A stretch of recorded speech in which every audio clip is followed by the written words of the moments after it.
Alternative universe. Memories. The Godame Hokage was seen walking down the street of Konoha, with his 2-year-old son in his arms securely, with everyone bowing his way. Every female very stared at him with hearts for eyes, young and old. The male populace looked on in admiration, with those who have been in war with him looked on in fear, as the Godame Hokage, Korwasenko, Black Flash, Gunshin, God of War, and the Million-Man Slayer entered the Hokage Tower. He is 17 and had long dark golden that fell around his head like a mop, like Dante from Devil May Cry, but dark golden hair, not white hair, and cold dark blue eyes that looked like ice, and he wore black shinobi pants, like Gaara's form Shippuden but darker black. Over his black boot on his torso, he had a black long-sleeve skin-tight shirt under an ANBU armor. Over it was a red short-sleeve haori with black flames liking the bottom of it, with the kanji for fifth on his wore a long black headband, with a metal plate on it with the Konoha sign on it, and he wore a black face mask. In the Hokage Tower, 11:15 a.m. "Hello, Hokage-sama," said Shizune, the assistant of the Hokage and assistant of the head medic Tsunade Senju, with a big blush and hearts for eyes. The Hokage just nodded without looking, with his son waving at her and saying, "Hi Shitsi-chan." Shizune smiled and said, "Hi Kajukuin Spiral, how are you today?" asked Shizune. "Good, bye-bye," said Kaju as he waved, and Shizune waved back. As soon as they were gone, she squealed, "Oh God, look at me, I'm an assistant that has crush on her boss. Oh God, the Hokage is so hot, I wish." No, he is your boss, you should not think that," thought Shizune as she sighs. 25 minutes later, Anko came up to Shizune. "Hey Shir-chan, me and the other girls are gonna get some dango, you wanna join?" "Sure, let's go." In the Hokage office, 11:40. The Hokage was reading the latest report from Jiraiya of the Sannin, and Kaju was on the floor playing with action figures when there was a knock on the door. "Enter," said the Hokage in his usual cold and emotionless voice. Shizune walked in. "Hokage-sama, I was wondering if could I take a break?" The Hokage nodded and went back to reading. "Thank you, Hokage-sama, and Team 7 and Team 8 are here to see you, as well as Team 10. The Hokage nodded again, and Team 7, Team 8 and Team 10 walked in with a young 15-year-old girl with long black hair. Team 7 consisted of Genin Uchiha Sasuke, Haruno Sakura, and Shimura Sai under Hitaki Kakashi, with Po W Momochi Haku, prisoner of war. "Reporting, sir," said Kakashi. Team 8 consisted of Genin Inuzuka Kiba, Hyuga Hinata, and Aburame Shino under Yuhi Kurenai. "Reporting, sir," said Kurenai with a blush.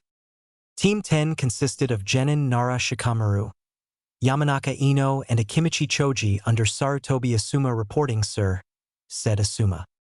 The Hokage held his hand out for the report that was given to him by Kakashi, and he gave a paper with the pay they get, and they bowed and left, leaving him to read Kakashi's report with Haku standing.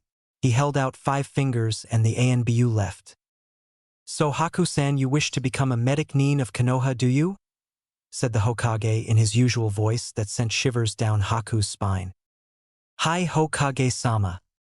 From the report you are a natural in healing and curing, that's impressive," making Haku blush, and the Hokage pulled out a scroll. "Take this scroll to the head medic Tsunade. No Sannin at the hospital, I am assuming you know where that is?" "Hi Hokage-sama, and thank you," Haku said with tears of joy as she Hokage went back to reading Jiraiya's report. 12:23. As soon as he finished reading Uchiha Mikoto, or the woman all the women in Konoha admire because she is the only person that can talk to the Hokage without fear or shyness, not even Mitarashi Anko, walked/busted through the door. "Hi Hokage-sama," she said/squealed/shouted. The Hokage sighs. Kaju squeals and says, "Hi Mikone-chan," as he is picked off the floor by Mikoto as she hugs him, then put him back and runs to the Hokage and tries to hug him. Keyword tries. But he moves backward in his seat and she misses, and her chest and belly land on his lap and legs. "Ow wow." "Sighs, must you do that every time you see me?" "Oh come on Naruto-kun, it's just a hug. Don't call me that." Mikoto pouted. The Hokage raised a golden eyebrow. "Are you pouting?" "No, I am sulking." "Sighs, can you get off me?" Makoto hugs him while sighting in his lap. Oh, come on, Grouchy. The Hokage sighs. Oh, fine, I will get off, says Makoto. You should relax more, Hokage Sochi. Son? Says Makoto. Her eyes widen as she saw her mistake and pray he did not hear. What did you call me? The Hokage asked as Makoto silently thanked the gods.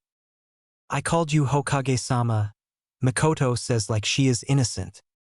Oh really, I could have sworn you called me. Never mind, he says. Well, by Hokage-sama, come over soon, I will make you some of the cookies that you love so much. Remember you ate like 25 cookies last time, says Makoto as she smiles. That was 15 years ago, the Hokage deadpanned.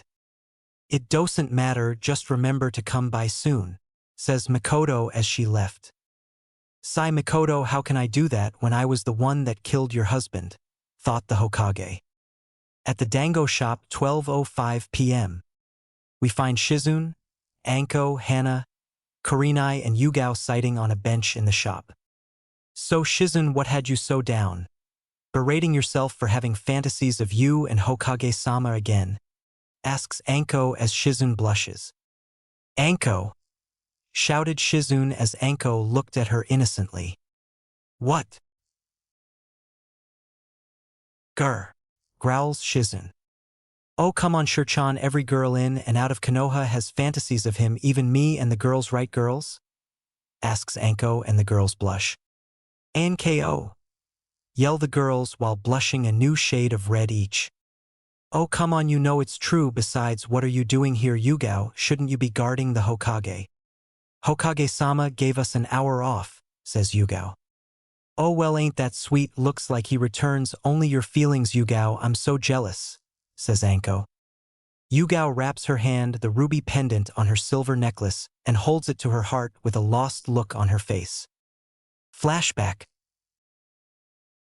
October 10th, 1203, 13 years ago.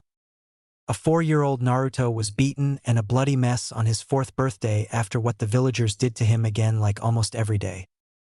He is currently in an ally where they left him holding onto his necklace. A fresh 8-year-old Jounin Yugao found him and brought him to the hospital where the head nurse, a woman that looked about 64, named Yuka Kisi, took him and then came back to her and told her. Thank you if we had lost Naruto-kun. He is most dear to us, thank you so much. As she said this she cried a lot. US? Yugao says. Hi US. You see, not many civilians like Naruto-kun for what he holds, so he can only rely on those who are shinobi, especially the ANBU. She says as she leaves to treat Naruto. Yugao comes back the next to visit Naruto but finds out he left and a nurse said he changed. When asked what she means she says he doesn't trust anyone but the ANBU and the Sandaime Hokage.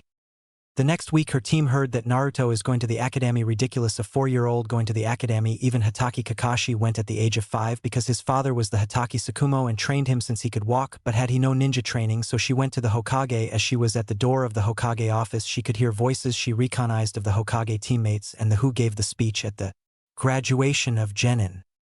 Sarutobi, have you lost your mind letting Naruto-chan enter the academy so young? He has no training at all, and he is only 4. Says Koharu. Finally somebody says something, thought Yugao. I saw what Naruto-kun can do and he's strong enough to be Jounin, I assure you, the Hokage said. Hiruzen, please, pleaded Koharu. Was Koharu-sama begging, thought Yugao. Enough, the Hokage said. A year later. A 10-year-old Yugao learned Naruto graduated on his first year. That's amazing, he is the youngest shinobi in the world, but she never saw him. A few weeks ago she found out he became Chunin, and that is unbelievable. Chunin at 5 years old. Chunin. Not even she is Chunin yet, and she is double his age. As Yugao thought about all of this she noticed she and her team were already at the Hokage Tower. They were given a simple C-rank mission patrol around the border for any enemy Nin because the 4th Great Shinobi War going on. Nothing she had never done before. As they were walking she dropped her bag and everything fell out and her team were waiting, but she told them she would catch up and they kept walking. Once she was done she ran to get to them, but a IWNin grabbed her and knocked her out and brought her back to their camp. Hey look, we could have some fun with her, said the IWA Jounin. She is just a little girl, said a female IWA Jounin. So what? Said another male Iwa Chunin. Do whatever you like, I'm gone, said the female as she left. By this time Yugao had woken up, heard everything, and was crying. Oh, don't worry, we are going to good care of you, he said as he brought out his member. Yugao closed her eyes with tears still falling, waiting for the pain. But it never came. Instead she heard something big fall and blood spillin'. H. She heard. She felt herself being carried by a figure smaller than herself and blacked out. She woke up to the sound of her mother and father weeping, and she hugged them both. She saw her surrounding and saw she was in a hospital. What happened? She asked. We don't know. After you left and saw you were taking a long time, we went back and saw you were missing and searched for 2 days. Then we got a bird messenger saying you were all right and came back, said her sensei, and she saw her whole team was here. The next day she saw flowers and that she was wearing a necklace that was not hers, and remembered it was the necklace Naruto wore all the time, and she held it so tight that if it was not made of real silver and rubies it would have broken. When she was released from the hospital she went to the Hokage. Excuse me, said Yugao. Yes, Yugao-chan? Asked the Hokage. Was Naruto-kun the one saved me and the one who brought me back home? Asked Yugao. Yes, and he gave you his necklace, said the Hokage. Oh, one more thing, he had a message for you, said the Hokage. What is it? Asked Yugao. He wanted me to tell you, we are even, said the Hokage as he left, leaving Yugao to think. So you only trust the ANBU, do you, Naruto-kun? Then I swear on my headband that I will become an ANBU, announced Yugao as she held Naruto's, now hers, expensive necklace to her heart. On the other side of the door, the Sandaime Hokage smiled and thought, I am sure you will. Long flashback end. As Yugao held the necklace, Anko was calling her. Yugao, Yugao, Yugao, shouted Anko. Ha! Was Yugao's intelligent reply. You spaced out, come on, we are leaving and you have to get back to Hokage-sama, said Anko. Yugao's eyes widen. Oh no, she says as she left using Shushin. In the Hokage office 137. As soon as she shushined in the office without looking, she bowed. I am so sorry, Hokage-sama, she says. The Hokage looks at her and says, It is all right, Nico, no harm done, Yugao, he says. Yugao's eyes widen in her mask. She looks at him. The scent, hair and necklace gave it away, he says. Hokage-sama, could you, She stutters. Come on, you have been on dozens of ranks, how hard is it to ask someone out? Could I, what, Yugao? He asks. Would you like to go on a playdate with me? She asks. What the hell, why did I ask that? Excuse me? He asks. Come on, Yugao, think. Well, with your son and my little sister, she says, and thinks, nice one. Oh, okay, how about tomorrow at lunch? He suggested. Great, I will tell my sister tonight, I am sure she will be thrilled, she says. Okay, ANBU, you have the rest of the week off, he announces. By Hokage-sama. And she, with that, she shushined herself home. Once in her room, she let out a huge squeal that could be heard around the village. In a bar in Konoha, 10:45 night. Jiraiya and Tsunade were having a drink. Man, we really fucked up, huh, Tsunade? Asks Jiraiya. Shut up, you have been saying that for past 7 years, says Tsunade. Doesn't make it any less true, and am I lying? Asks Jiraiya. Tsunade slaps Jiraiya hard with tears falling out of her eyes. You think I don't know, you think I don't regret not being his godmother. Was his auntie till he changed his name to Kamikaze King Naruto, but no matter what he will always be a Senju. It's the only way he is not dead holding by the QB for so long. He became the strongest shinobi in history and we missed it. He became Genin at 4, Chunin at 5, Jounin at 7 and Hokage at 10, the youngest of every rank in history. Hokage at 10 years old, fucking Hokage at 10 years old, and we missed. T.I. Jiraiya. loudly shouted Tsunade, causing everyone in the bar to stare at them. She noticed and left, leaving Jiraiya to pay the bill. Again. Fuck, not again, cursed Jiraiya. The next day. Come on, Yuhi, Rose. Chan, time to go meet the Hokage's son, says Yugao. The now named Yuhi smiled brightly and ran out with her sister. As they sitting down on a bench. Are we really going to meet the Hokage and his son? Asked the 2-year-old Yuhi. For the last time, yes we are, and look, there they are right now, says Yugao, and true to her word, there they were. Hi, I'm Kaju, wanna go play? Asked Kaju. Okay, let's go, said Yuhi as the children ran to playground. Hello Hokage-sama, how are you? Asked Yugao. I am well, and you? Replied the Hokage. Me? I am great, proclaimed Yugao. After 15 minutes. Hokage-sama? Hi. How did Kajukuin come to be? Naruto raised an eyebrow. Well, Yugao, when a male and female are intimate, they dash.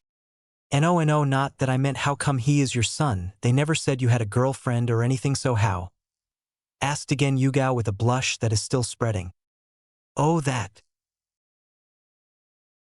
Sigh, long ago when I was 8 years old, Danzo and his entire root army attacked me after an A-rank mission. I was only low Sannin level at the time, and I was up against a high Kage level shinobi with 127 high ANBU level shinobi and stood no chance. Danzo wanted my bloodline limit, so he stole some of my DNA by having one of his women daughters rape me. Since I had the QB, it gave me the ability to come, but I pushed QB's chakra in it to kill the semen, but it only made the time for the baby to be born longer, 6 years to exact actually, and my birth woman, my only live parent, left me to a life of hell. I did not want the same fate to befall my son for being born of rape, so I kept him, said the Gunshin and Korwasenko. That is so sad. Well, things happen. Yeah, but wait, you have a bloodline? Asked Yugao. Yes, it lets me control the wind to a 100%, Naruto said. So that's where kamikaze comes from, stated Yugao with wide eyes. Of course, why did you think I chose it? Well, because it was a cool name. Oh. Wait, where does king come from? Oh, that, well, my father's clan, the Senju, he is the grandson of Tobarama Senju the Nidaime, and Tsunade has no children, while I have a son. The Senju clan founded Hai no Kuni, and with Kajukuin being my son, that would have made me king of Hai no Kuni, and had my birth women not given her status as princess of Yuzu no Kuni to her sister, and kept me, then I would have been king of Yuzu no Kuni, says Naruto. That is so cool, being king of 2 lands. Wait, what happened to Danzo? Asks Yugao. Well, he went missing after the incident, and when I became Hokage, he went into a fit of rage and I had killed him. Flashback. Naruto stood in front of Danzo in a stance. Your terror ends here, Danzo, you will die here, said Naruto in his emotionless voice. Never, demon, shouted Danzo. As they ran at each other, Danzo hand signs so fast it was almost impossible to see. Suetun. Suryuden no jutsu, yelled Danzo. Naruto just held out his left arm and opened his hand. Rasengan, yelled Naruto. As Naruto's left arm destroyed the dragon, he brought his right hand out, extremely rapidly spinning blazing fireball, a little bigger than the Rasengan, so hot that it was blue in the center, with blazing flames all around his arm. He then shouted, Kaintama, blaze ball. As he pierced Danzo's chest, the blazing fireball grew to the size of the great fireball jutsu. When the fire died down, there was nothing left, just a big burning spiral on the ground. Flashback end. Wow. How did you become Hokage? Not to insult you or anything, but I doubt they would make a 10-year-old Hokage again. No offense to you, Hokage-sama, asked Yugao. No offense taken, and how I became Hokage, well, it happened like this. Flashback. There are 97 Iwa Jounin, 47 Mizu Jounin, 26 Mizu Chunin, and 82 Kuma Jounin ahead, that mean one of has to be a bait. There were 7 people: Sandaime Hokage, Sarutobi Hiruzen, Kamikaze, King, Naruto, Hatake Kakashi, Hyuga Hayashi, Yamanaka Inoichi, Nara Shikaku, and Akimichi Chuza, as Kakashi was about offer being bait. "I will be bait," Naruto said. "No, Naru, I will be bait. Konoha needs young, powerful, and smart shinobi like you," says the Sandaime. "But with the Kyuubi inside of me, I have the best chance of surviving Sarutobi-sensei," Naruto said, not wanting to see his sensei die. "No, Naru, I will go because starting tomorrow you will be Hokage," announced the now former Hokage as he left to fight as many as he could. As soon he did, the Inoshikacho trio left to go inform the village of the occurrence, while Kakashi tried to get the new Hokage to move but failed.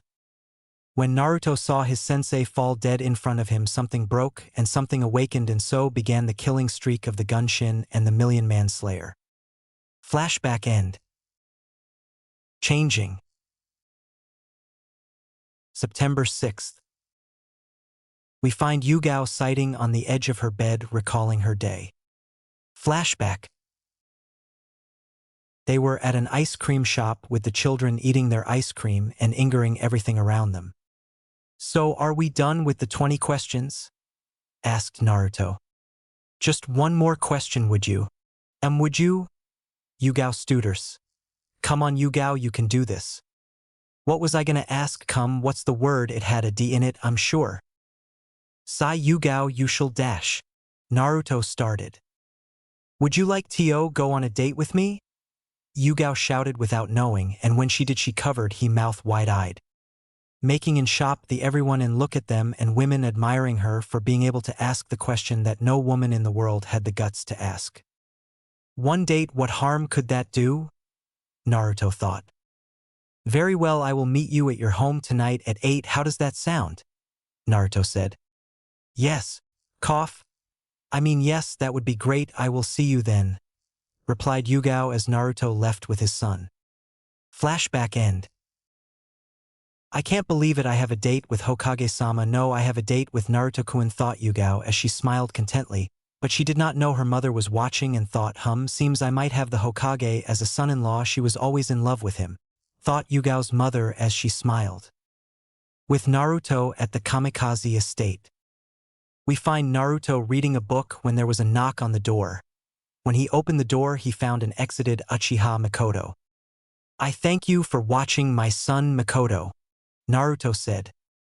"No problem, Hokage-sama, I am always happy to watch little Kajukuin," Mikoto said. "Hi, well, I will see you dash," Naruto started. "Hokage-sama, you are not really going to go on your date with a pretty girl dressed like that, are you?" asked Mikoto as she looked at him wearing his usual clothes. "What is wrong with what I am wearing?" Naruto asked. Saw he was being dragged to his closet by Mikoto. No, you are going on a date with a classy girl, not going to war. Now take this, and go change," Mikoto yelled as she took some clothes from the closet and shoved him in the dressing room. When Naruto came out, he looked like a different. Hair was parted in the middle, like Dante from Devil May Cry 4, but he still had the mask. He wore loose black silk dress pants over, once again like Gaara from Shippuden, black steel-toed dress boots, black silk dress shirt with a loose white silk blazer with a rose in the chest pocket on the right side of his torso with the color of his shirt over the color of his blazer. "Oh, you look so handsome, Naruto-kun," said Mikoto as she took a picture. "Thank you. Don't ever do that again. Don't call me that, and goodbye," Naruto said. He walked out the door. "Have fun on your date, Sochi-san," yelled Mikoto. "What did you call me?" asked Naruto, but ended fruitless as Mikoto has already closed the door, and he was running late for his date. So with godlike speed, he ran to Yugao's house, leaving fire and a black flash in his trail. In front of the Yuzuki family house, Naruto rang the doorbell, and it could heard from the outside. The house was big, but nowhere near as big as his house. Door was a little taller than he was, and he stood at 6 feet tall, but the door was 7 feet tall with a glass hole in the door to see outside. From the inside, he could hear someone. He was guessing Yugao. Running up, wouldn't heard someone approach the door and open it, and it was her father, Yuzuki Takashi. He knew because he was in the fourth. Alongside was a tall man and stood at 6'2". With red hair, He wore glasses and a white short-sleeve dress shirt tucked in plaid beige wearing sandals. "Hello Hokage-sama, how are you?" said Takashi. "I am well Takashi, and how are you?" asked Naruto. "Fine, please come in, said Naruto. When walked in the house, he saw Yuhi on the floor in the living room having a tea party with 3 other little girls. He was guessing were her friends, and when she saw him she yelled, "Hi Naru and I," causing all the other adults in the room to gasp, and Takashi went to her and told her not to call him that. Naruto, not wanting to see a child being scolded because of him, said, "It is all right Takashi, you cannot expect a 2-year-old to be formal and know what titles are. Now where is Yugao?" Naruto said, "Hi, you are right, and Yugao-chan is getting, she will be here in a few minutes, so please have a seat." Takashi, so he did. At the kamikaze house. "Here you go Kajukuin," Makoto said as she gave him some cookies with milk while he watches Bugs Bunny.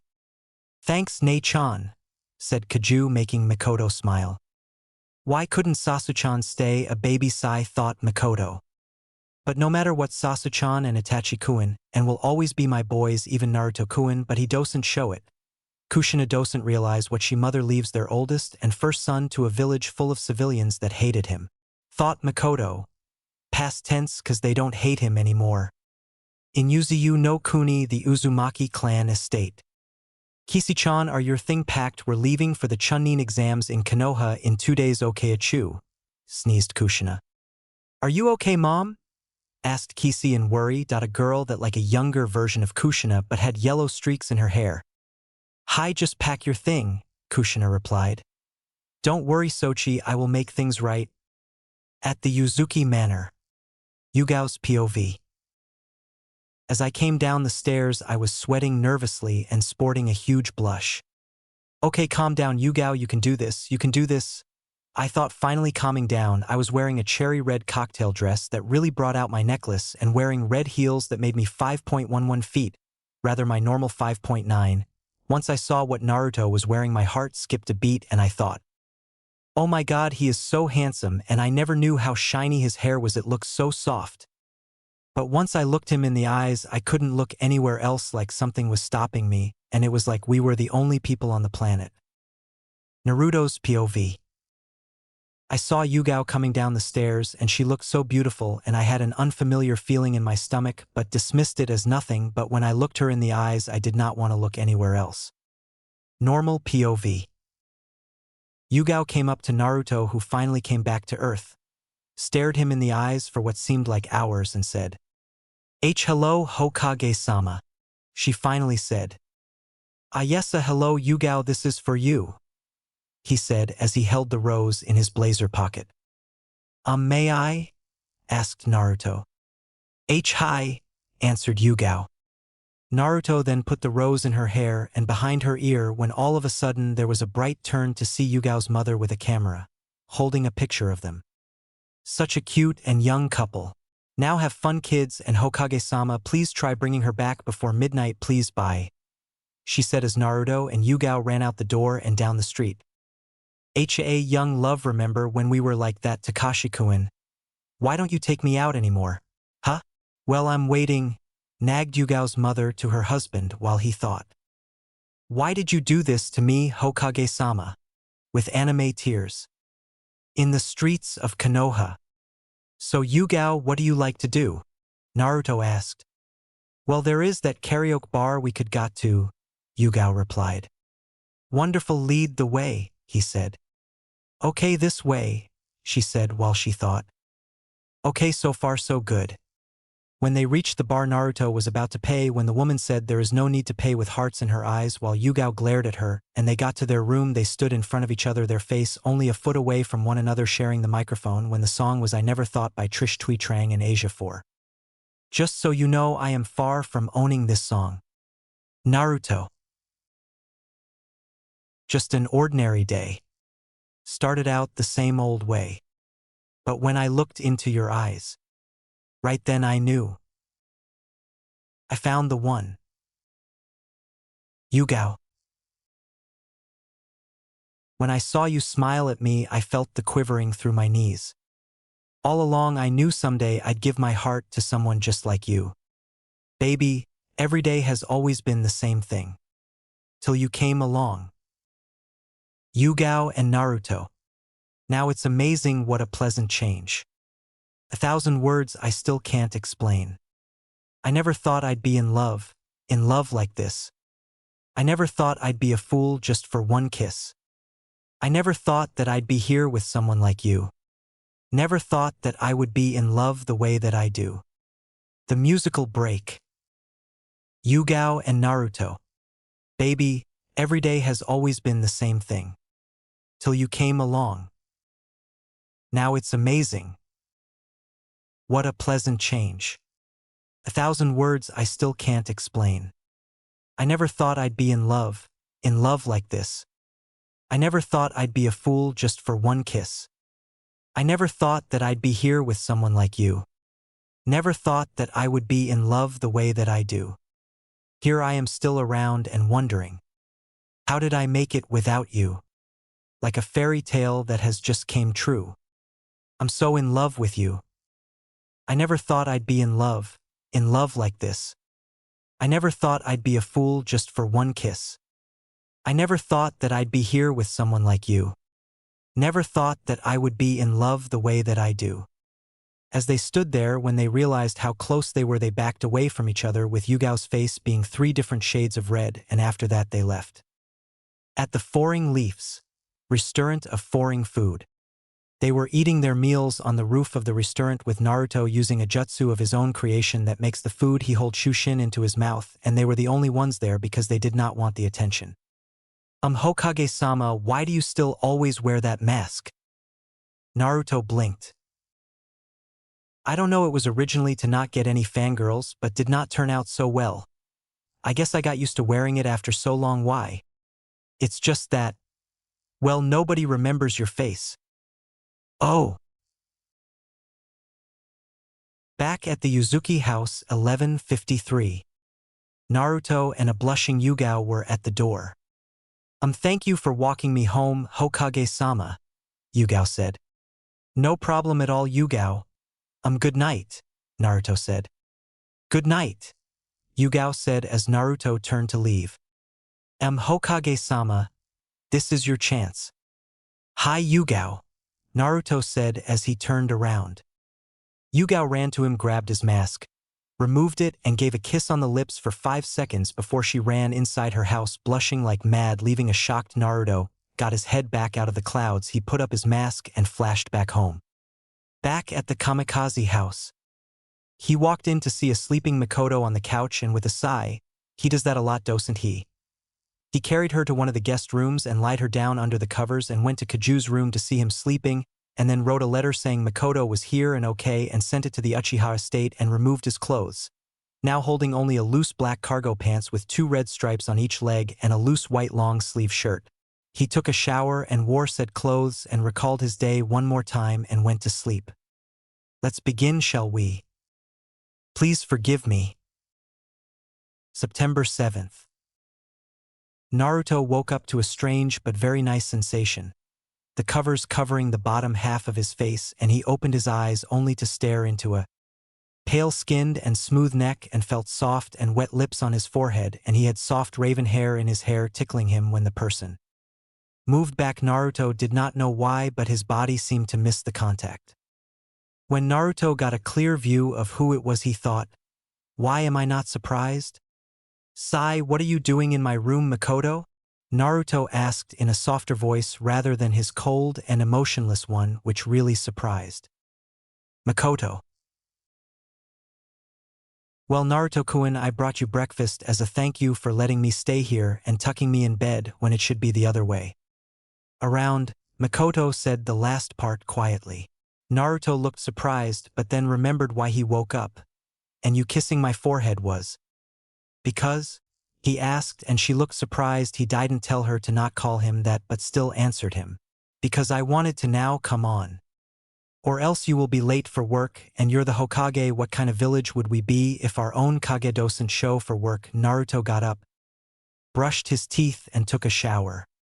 When he came out, he went to his closet, put on his black pants, boot and gloves, but then saw how hot it was outside and chose to just wear a zipped white cape and coat with blood-red flames licking the bottom of it, and the kanji for fifth on the back with a high color that hid his face from the sides with a fishnet underneath and nothing else. He took his long black headband and was about to put on his mask but thought against it since there is no point anymore and walked out his room.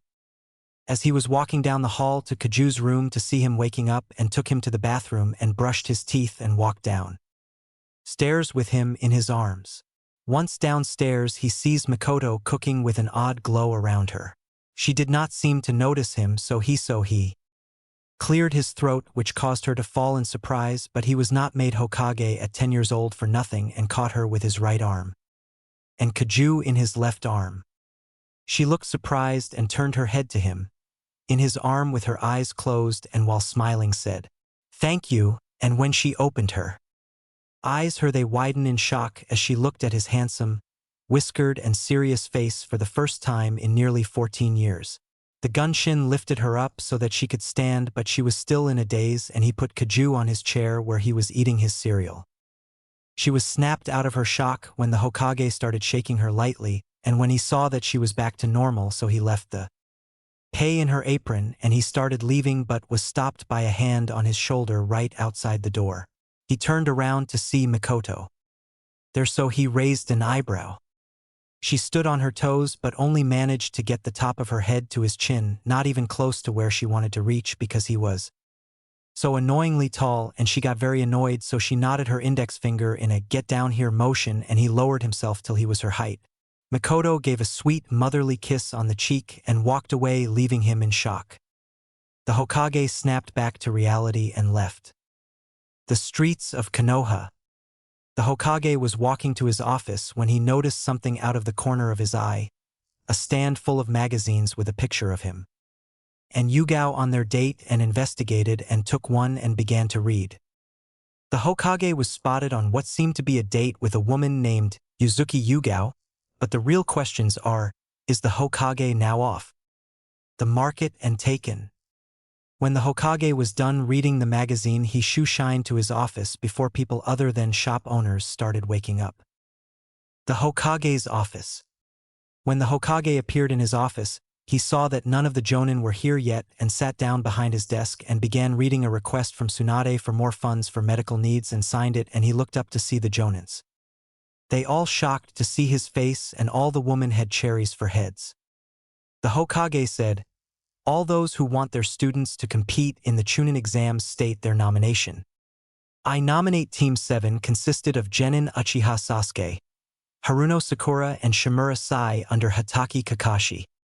I nominate Team 8 consisted of Genin Inuzuka Kiba, Hyuga Hinata and Aburame Shino under Yuhi Kurinai. I nominate Team 9 consisted of Genin Rock Lee, Higurashi Tenten and Hyuga Negi under Might Guy. I nominate Team 10 consisted of Genin Nara Shikamaru, Yamanaka Ino and Akimichi Choji under Sarutobi Asuma." That surprised everyone here but the Hokage. Irika stepped up and shouted, "You can't send those kids in there, they are only fresh." Genin guy, seeing the truth in his words, said, "Yeah, he is. Right, no matter how youthful those children are, they don't stand a chance in the exams. Even I held back my youthful team." Kakashi knew this was going to happen, so he said, "Irika, stop worrying, they are not your students anymore. They are our soldiers and Asum. Pain is good." At the dango shop, the girls were talking when Yugao walked in and all eyes were on her. As she was walking to the girls, she heard whispers from some other woman like, "Hey, look, it's that girl," or "What's so special about her?" When she got there, she was attacked with questions and ended up telling them, with everyone else listening. 10 minutes later, everyone stared at her. Anko brought her face only 5 inches away from Yugao's face and asked, "So then what?" Yugao closed her eyes and said, "I pulled down his mask and kissed him." Now that shocked everyone, and the woman worshipped her. "Oh my God!" could be heard throughout the entire world. Raikage Tower. "B, did you hear something?" "Nah." Kazekage Tower. "What was that?" "What was what, sir?" Never mind, I'm sure it was nothing. Suchikage Tower. Huh, did you say something, Kuratsuchi? No, Gramps, you're going senile, maybe I should take your place. Mizukage Tower. Did you hear something, Mei-chan? No, Tusan. Hokage Tower. The Hokage looked out the window at the direction of the sound and thought, what in Kami's name was that? And went back to his paperwork. Or would have had Jiraiya not walked in through the door and gave him the latest report. As Naruto was reading, Jiraiya was thinking about making conversation. So what you been up to nowadays, Hokage-sama? Naruto looked at him and asked, ignoring what he said. Is Orochimaru really on the move? Yeah, he is looking for a Sharingan, so you better watch out for the Uchiha. Hi, I will do not worry now, leave. And Jiraiya did leave, but sulking for being ignored. The next day. Village gates. Kushina, Kisi and her two cousins were seen walking into Konoha with an escort. Kushina wore a gray Jounin outfit with a red Jounin vest. Kisi had long red hair that went to her mid-back. She had green eyes. She wore a full orange jacket with a red spiral on the back and black ANBU style pants just above her black sandals. Her cousins were twins on boy and one girl with orange hair. As they were walking, Kushina asked their escort, who for some reason always looked angry at her, "Excuse me, but do you know anyone named Senju or Uzumaki Naruto?" The escort, a man with spiky brown hair and a bandage around his nose, and he said, "No, but even if I did, I could not give you information about someone from Konoha, and now I must take my leave," he said before shoe shining and leaving the Uzumakis at their hotel. Kisi said, "Geez, what's his problem?" before going in the hotel with the rest. The next 6 days passed really fast with the Chunin exams happening, and it was time for the preliminaries, the Hokage and Yugao not seeing each other once, Kushina looking for Naruto.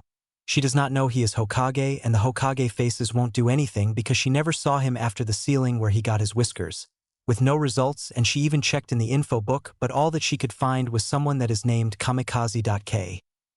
Naruto does not know about his new name either, but did not bother to see, and not a single person in Konoha would give her answers.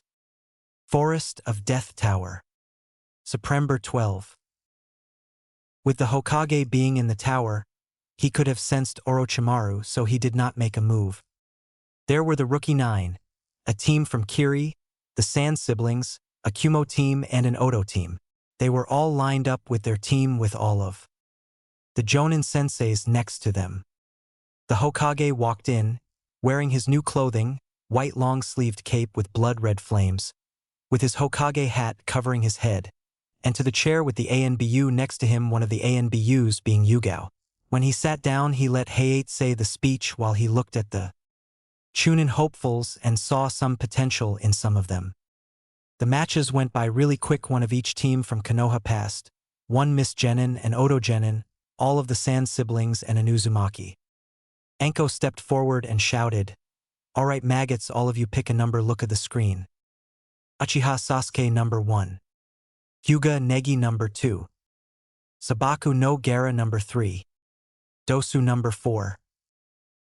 Sabaku no Kankuro number 5. Aburame Shino number 6.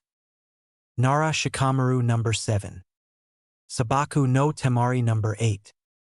Uzumaki Kisi number 9. Chijuro number 10.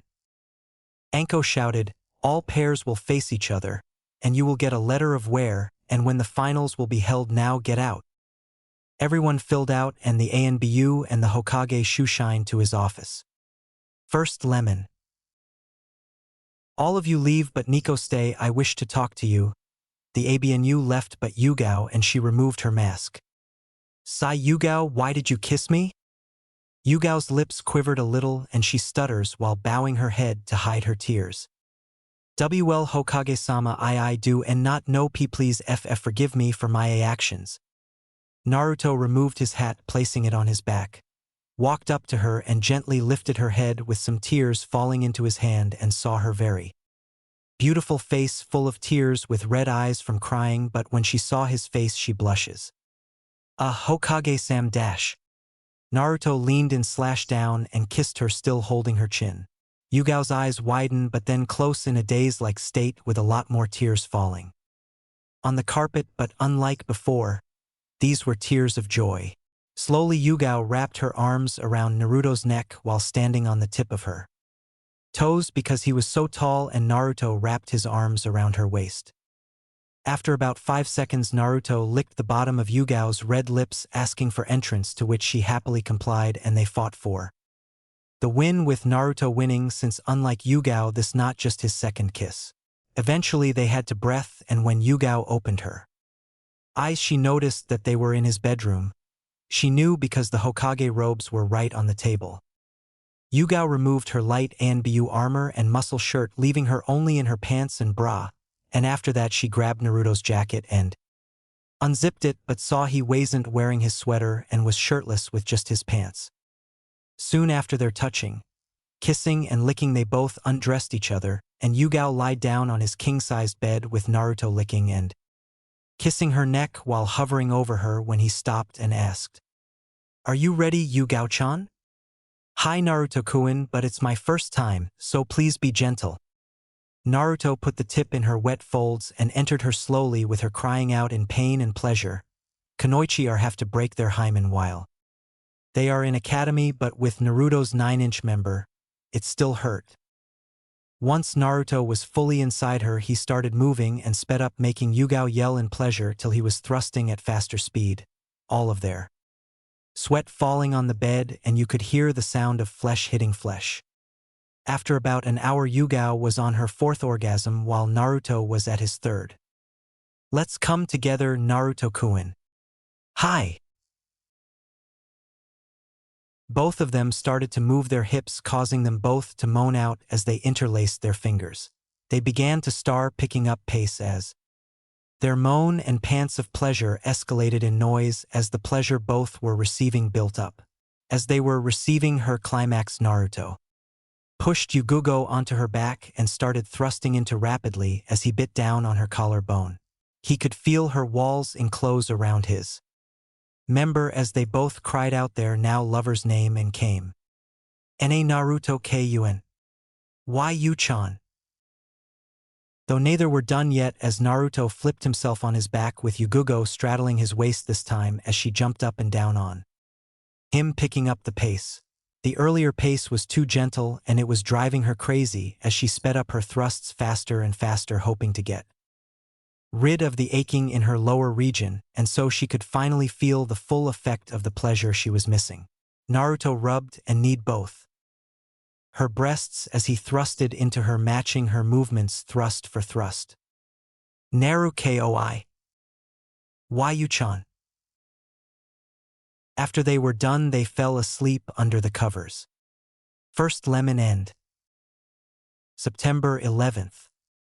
The next morning.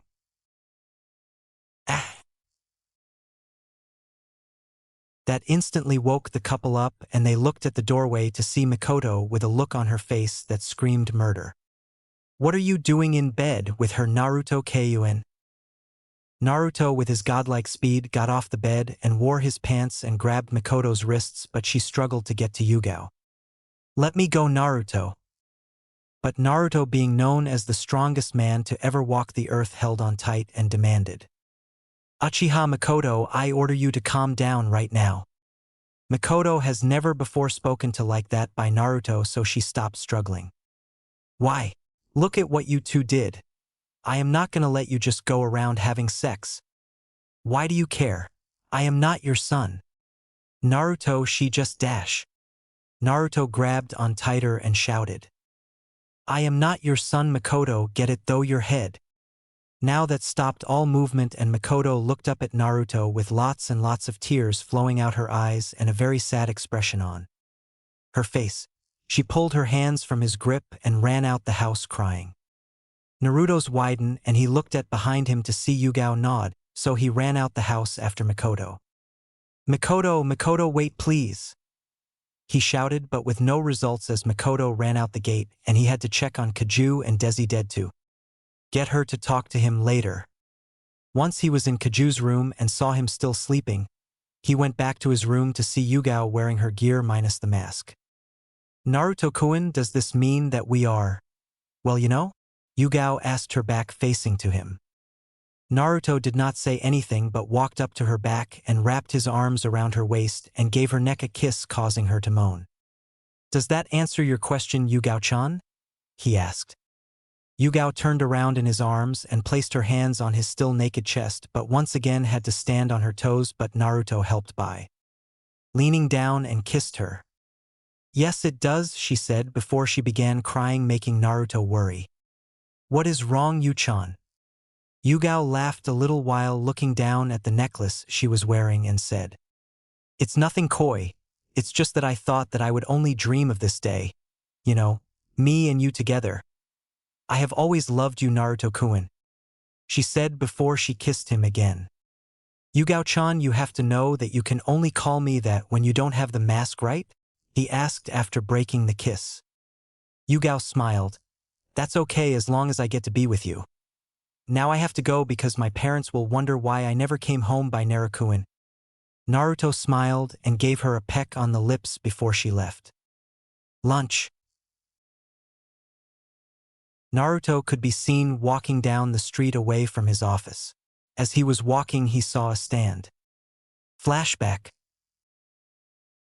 A 4-year-old Naruto walked into the stand feeling nervous and thinking that the people who owned this stand were going to throw him out too. Hello, sir, can I have some miso ramen? He asked. Tucci turned around and instantly knew who this boy was and felt sorry for the kid. Sure, that will be 20 Rio. Naruto smiled and gave the money after he sat down. He waited, but then the meal came and he dug in and fell in love and ordered 5 more the ramen bowls. Thanks, old sir, I'll come back and buy even more next time, promise, Naruto exclaimed as he left. Haha, I will hold you to that, kid, Tucci said happily. Little did he know that night after he left, Naruto would never be the same again, and that he would not see him again for almost 14 years. Flashback end. Naruto walked into the stand and sat Kaju down on the chair. He was still wearing his usual clothes but had his black long-sleeve shirt. After a minute, a young girl walked in with a notepad and pen. Without looking, asked, Welcome to Ichiraka Ramen, what will you be having? Yes, I will be having 1 large bowl of miso ramen and a small one for my son, he said. I am nodded, still not looking, and placed the order when her father came back with the food for the Uzumaki team that was sitting just next him with their sensei and his surrogate mother, but he still had his hat on so they could not see his face. H. Hokage-sama, H. Hello, my lord, we are honored, Tucci said as he spotted him, and Naruto just raised his hand and said, Please. It is all right, Tucci, we have met before, or do you not remember?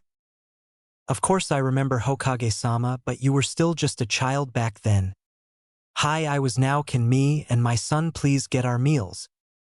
Hi, right away. After Tucci left, Kushina and her team were having a conversation. Sigh, 6 days. 6 days and still no progress. We still can't find Naruto, Kushina said.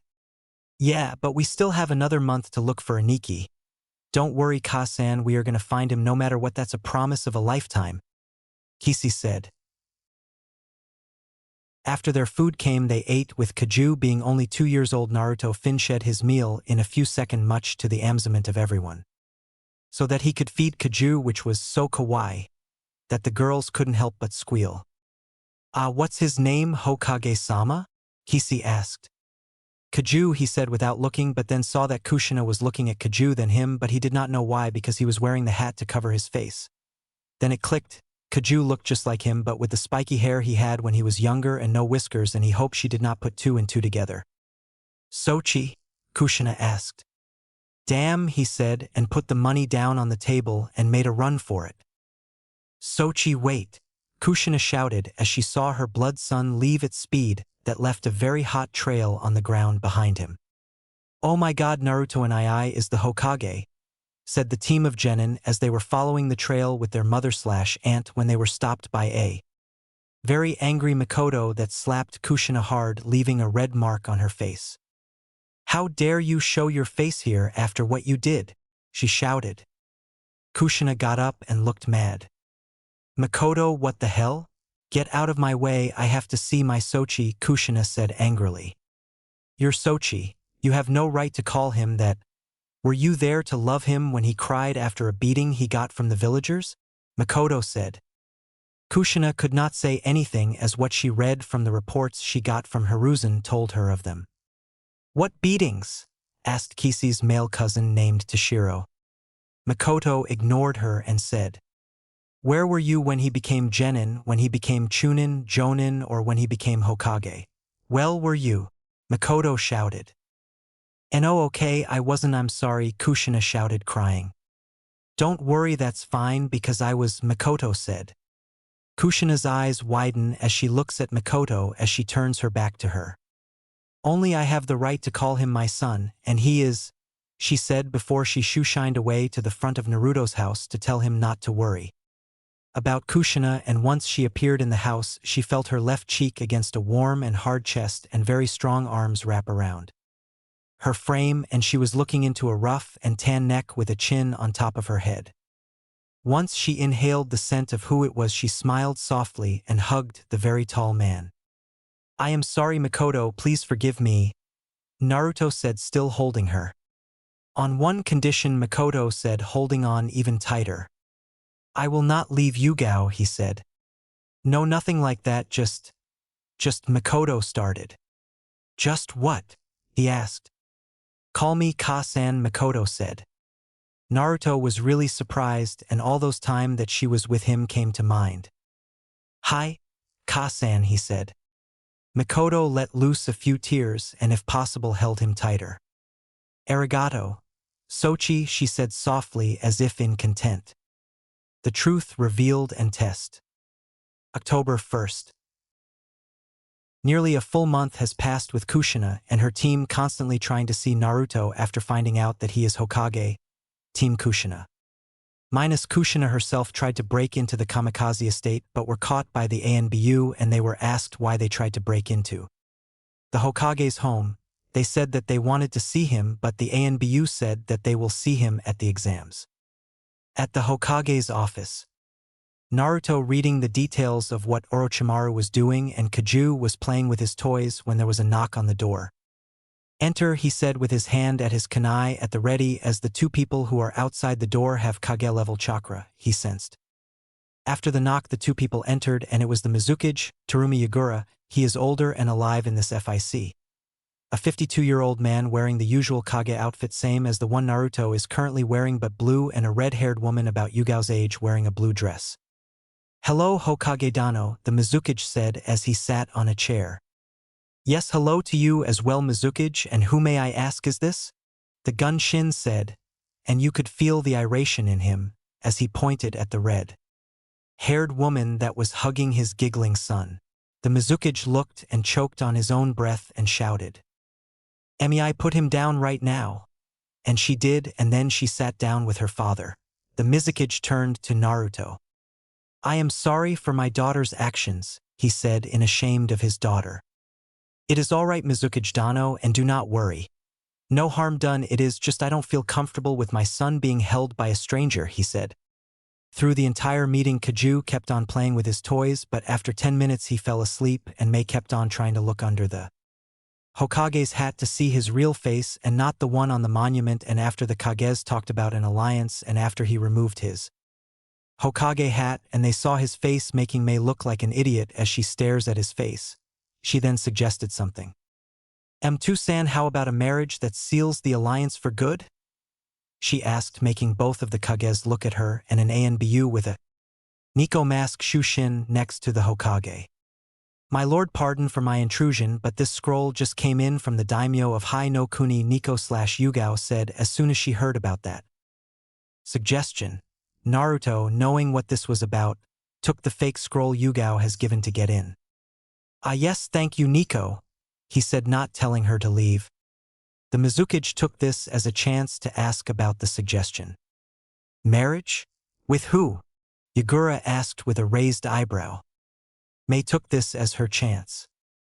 Well, how about a strong kunoichi from our village and Hokage-sama? Mei said by meaning herself as strong kunoichi. Yes, of course, but who? How about you, Mei-chan? The Mizukage said, catching on to what she meant. Me, are you sure? Okay, if you're sure, she said, acting innocent. Naruto, knowing that was what she was gonna say, was about to say no, but Yugao beat him to it. No, actually, he is in a relationship right now, she said. Mei, knowing that she was the Yuzuki Yugao from the magazine because of the hair and necklace. Oh yes, I know, Yuzuki Yugao, you are the girl from the magazine. You shouldn't wear such a beautiful necklace while working, but I have a little proposition for you, she said with her hands under her chin and elbows on the desk. Oh really? Yugao said, still wearing the mask and with a raised eyebrow, not that anybody could see really. Mei smirked. Yes, a little battle between us for the Hokage's hand in marriage, she said. Isn't it supposed to be the other way around, the Hokage and Mizukage thought. And why would I agree to that? Yugao asked with a raised eyebrow. Mei's, if possible, smile got wider. Because if you don't, then I get to marry Hokage-sama. No questions asked, she said, making Naruto's and Yugao's eyes widen. The Hokage pulled out the alliance rules book made by the Shodae's founders and began reading. Let's see. Should an alliance between two villages be through marriage, the Kage that has decided on the arrangement has the right to choose the vessels for the marriage, and should one of the vessels or the Kage refuse, the that has declined must battle or have someone battle for him, her, and the one victorious may choose the arrangement. Naruto said. So all I must do is fight you or your daughter, and should I win I choose the arrangements, Naruto said. Actually no, Hokage-sama. You see, the decliner, meaning Yuzuki-san here, is to battle me or my father, or else you and me are officially engaged, Mei said with an all too happy smile. Before Naruto could say anything again, he was beat to the punch by Yugao. I accept, she said, making Mei smile and Naruto look at her in worry. He leaned into Yugao's neck and whispered. Are you sure that is such a good idea, Yugao-chan? She is the Mizukage's daughter, so obviously she is gonna be powerful. Yugao looked a little insulted that he did not have faith in her, but saw the truth in his words, so she leaned into his neck. She may be the Mizukage's daughter, but I am the Hokage's girlfriend, she whispered softly before she planted a small kiss on his cheek. Mei, who saw the kiss, was annoyed. Well, we will take our leave, Hokage-dano. When will the battle take place? The Mizukage asked as he and Mei stood up. Naruto looked at them with an annoyed look. October 3rd, 3:30 at Training Ground 43. He said as they nodded and left, and as soon as they left, Naruto stood up and looked at his insane girlfriend. Are you crazy? He shouted at her. Yugao looked startled but regained the part of her mind that thinks right. Do you think that I will lose? She asked with a raised eyebrow. Naruto just looked away and sat back down, making Yugao feel sad that her own boyfriend did not have faith in her at all. Naruto-kun, I am not gonna lose, okay? I am strong. I have been in the ANBU for 3 years, she said confidently.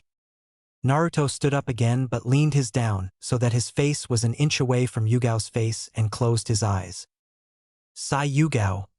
Why did you do it? He asked, still with his eyes closed. Yugao closed her eyes too and put her forehead up against his. Because I don't want you to marry that whore, Naruto-kun, not even for the village, she said as she opened her eyes. Naruto opened his eyes too and looked into hers for about a minute before he pulled back, put his hat back, his head on, and turned to the door. Boom! The door fell down, showing his, from what he heard from Sarutobi before he passed away, blood-related sister and her teammates tackling down his 2 ANBU. Ahai, the kids said in chorus. Naruto looked at the ANBU on the ground. As soon as they saw that he was looking at them, they began asking for forgiveness. It is all right, just get a new door and assure the Uzumaki team in, the Gunshin said as the ANBU left to go comply with his request/order. The team looked nervous and sat down on the chairs in front his desk. Naruto looked at Yugao, who had her mask on since the noise, and told her to take Kaju and leave them, which she did. Naruto sat back on the chair, tilted his hat forward, so it was even harder to see his face. "What can I do for you?" he asked. Kisi, letting her temper shadow her thoughts, stood up with her arms waving around angrily. "What can you do for us? What can you do for us? We've been waiting for a month to get a chance to talk to you and Yuhak," she was shouting before her teammates grabbed her arms and shut her mouth. "We are so sorry, Hokage-sama. She has a huge temper, and she is an idiot and dash," the other girl began saying before Naruto lifted up his hand as a shut-up motion. "It is all right, he said as a way to tell her to give him her name. "I am Sabeda, and that," points at her brother, "is Toshiro," she said. "Yes, now Sabeda, you must all know that I am the Hokage, meaning that I am very busy now that I am not. I can answer your questions," he said. The three looked at each other, and the boy Toshiro got a little closer to Naruto in his seat. "Well, we want to know why Auntie Kushina and Kisi are in Yuzu no Kuni and not you," he asked with his head closer to Naruto than the rest of his body.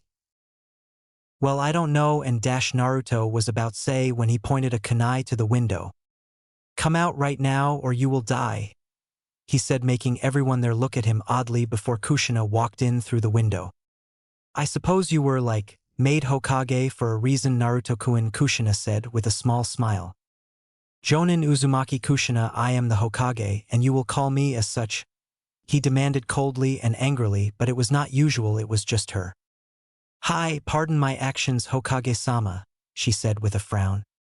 The kids looked at Naruto, wondering what happened to the person that they were talking to. "Why are you here?" Naruto demanded. Kushina walked behind her students. "I am here to tell you the truth behind the incident almost 18 ago," Kushina said, and Naruto stared at her before giving the signal to continue. "I was the Kyuubi Jinchuriki," she said, shocking everyone, even the Hokage, but you could not see because of his hat. Well, I guess that means that her fearing the Kyuubi is not an option, he thought. Kushina took a breath. "The truth is I was brought to Konoha to be chosen as the second Jinchuriki of the Nine-Tail from Yuzu no Kuni."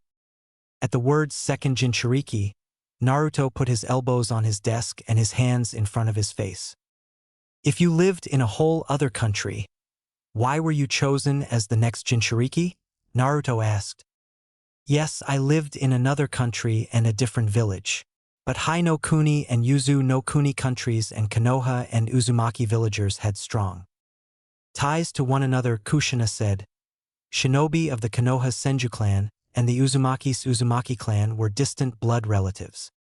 The people of Uzumaki were blessed with astonishingly long lives, to a point that our village was known as the Village of Longevity, and our clan specialized in sealing techniques, though their processes were a little rough. In fact, I taught your Tusan a whole bunch of sealing techniques. The seal on your stomach is one of the seals from my village. My predecessor as the Jinchuriki was also a powerful female.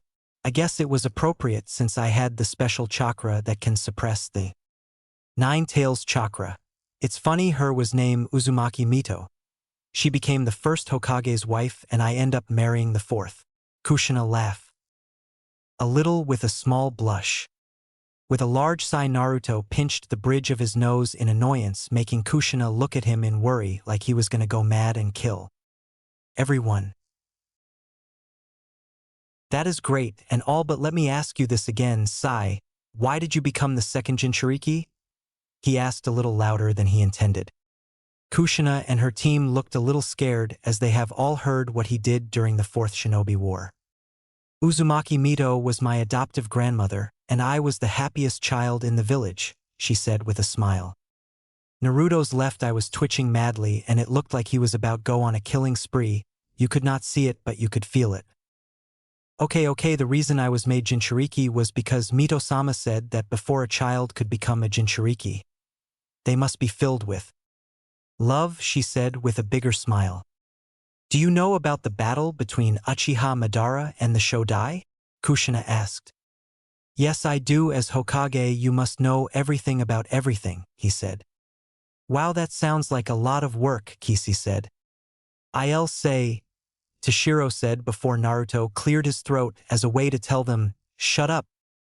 During the battle, the Shodai gained control over the Nine Tails and had it aid him in the battle. Mito-sama sealed the Nine Tails within her own body, becoming the first host of the Nine Tails. Kushina said / explained, from then Konoha took the fox and made it theirs. Mito's life was near the end, so I was brought to the village to become the second Jinchuriki, she said. You were the Jinchuriki before, then how did the Kyuubi escape? Father was a seal master, so he should have been able to hold the Q-. His eyes just widened a little before he continued. He was interrupted in the resealing, letting it escape, and your body was too weak to hold the Kyuubi. Again, so you needed a new Jinchuriki with the same chakra as you, he said coolly. Kushina was shocked and surprised, but then laughed out loud. Well, I guess you were made Hokage at 10 years for a reason. You are a genius just like your father, she said, still laughing. You were Hokage when you were 10? Shouted the girls. Toshiro being the smart one of the team. You are the Jinchuriki of the Kyuubi no Kitsune, he said, making his team looked back and forth between him and Naruto in shock. Toshiro no. You broke the law, Kushina said with worry in her voice and turned to Naruto with her hands together in a begging motion. Please, he did not know, please don't execu. She began before she was interrupted. It is all right, Kushina. I removed the law years ago, the Hokage said, making Kushina let go a breath she did not know she was holding. What? You're the Kyuubi Jinchuriki? Kisi asked. Naruto nodded.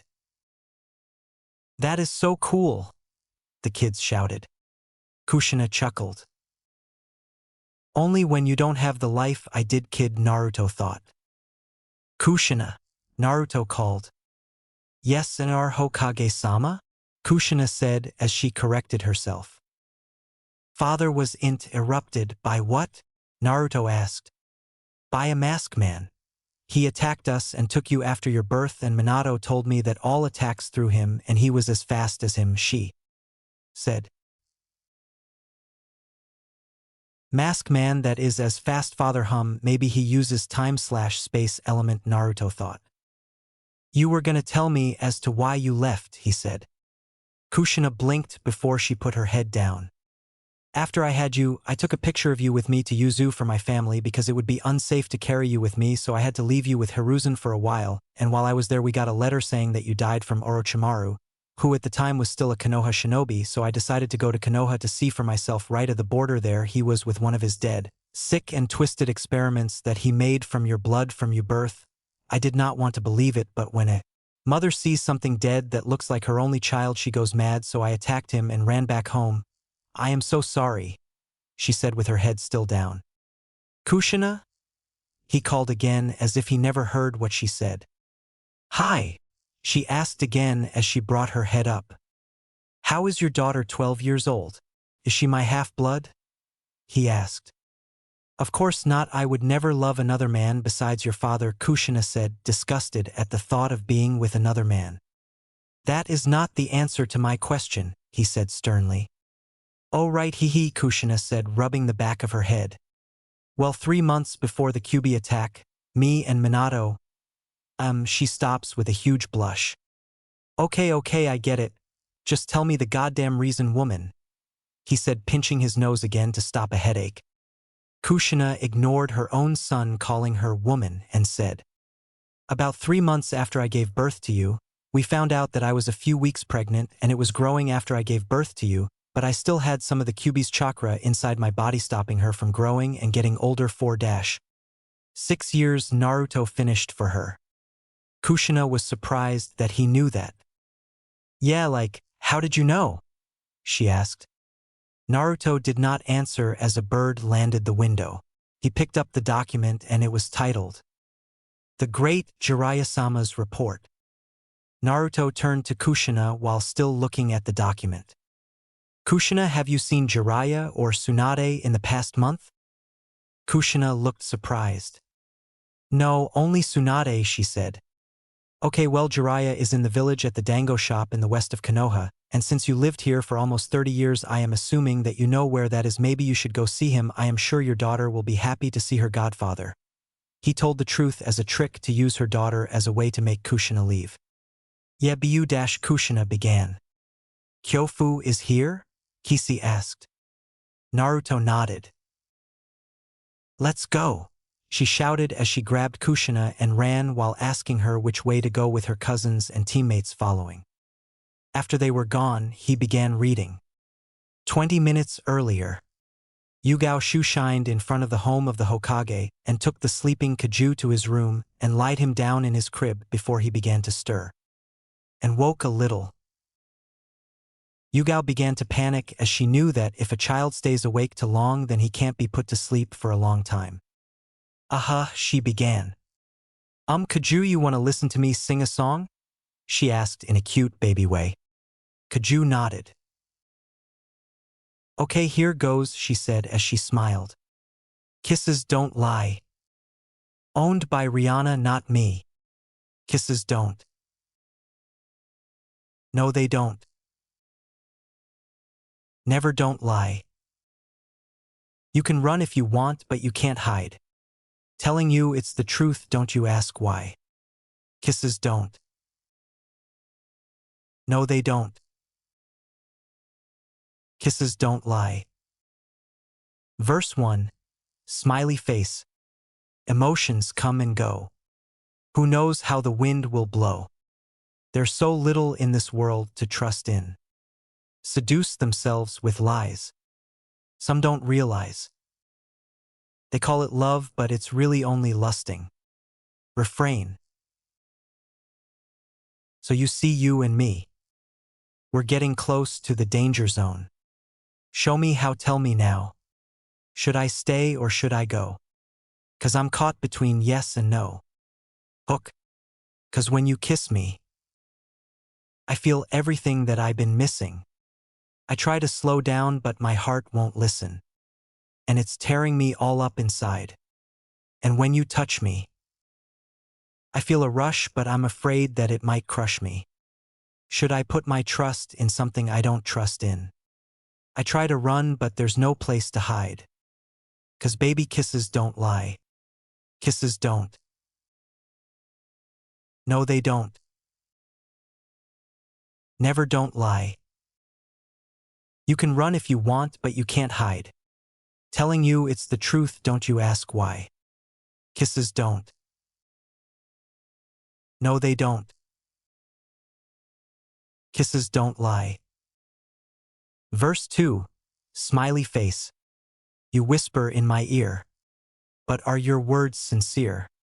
'Cause pretty words can cut just like a knife. You see, I'm nobody's fool. I play by my own rules. So please think twice before you step into my life. Refrain.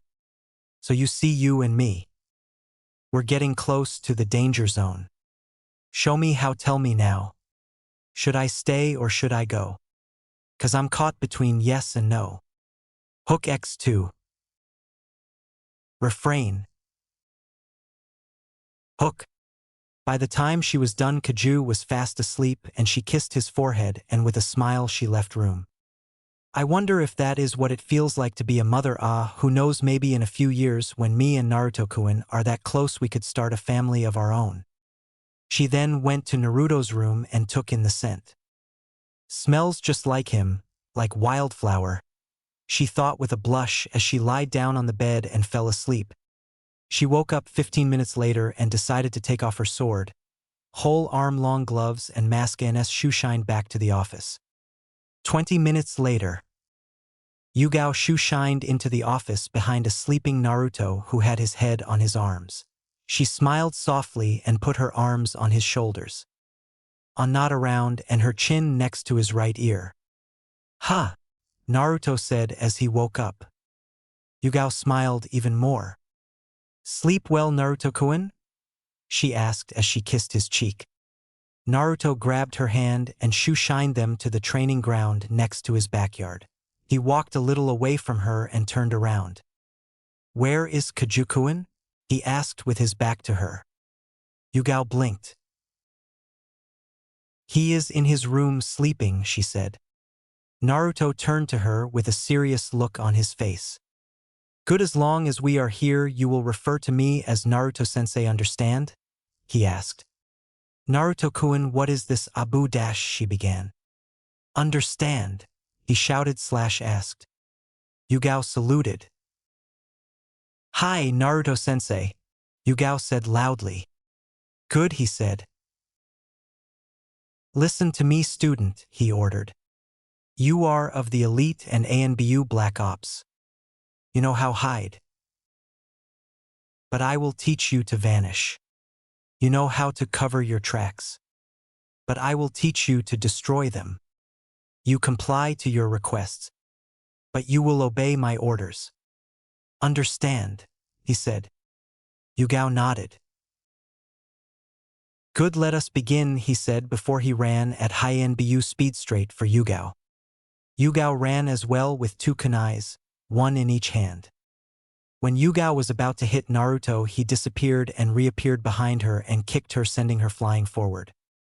Yugao landed chest first and stood back up, but saw her kunais were broken, so she brought her hand to her kunai pouch and it was not there. So decided to look with one glace and saw that was in fact not there, so she looked at Naruto and saw him holding it. Yugao, this is a test. You must get all your kunais before sundown, and there are 18 kunais in this pouch, he said before he tied the kunai pouch to the left side of his belt. If you can't get all these kunais before sundown, then you will not fight the Mizukige's daughter. I will leave you and I will marry her, he said. Yugao's eyes widened in shock before her eyes began glowing with determination, and she ran at him. Come on, Naruto said. Test and lies. Even after almost 2 hours, Yugao couldn't get a single kunai from the pouch. She was currently hiding behind a tree thinking of a strategy.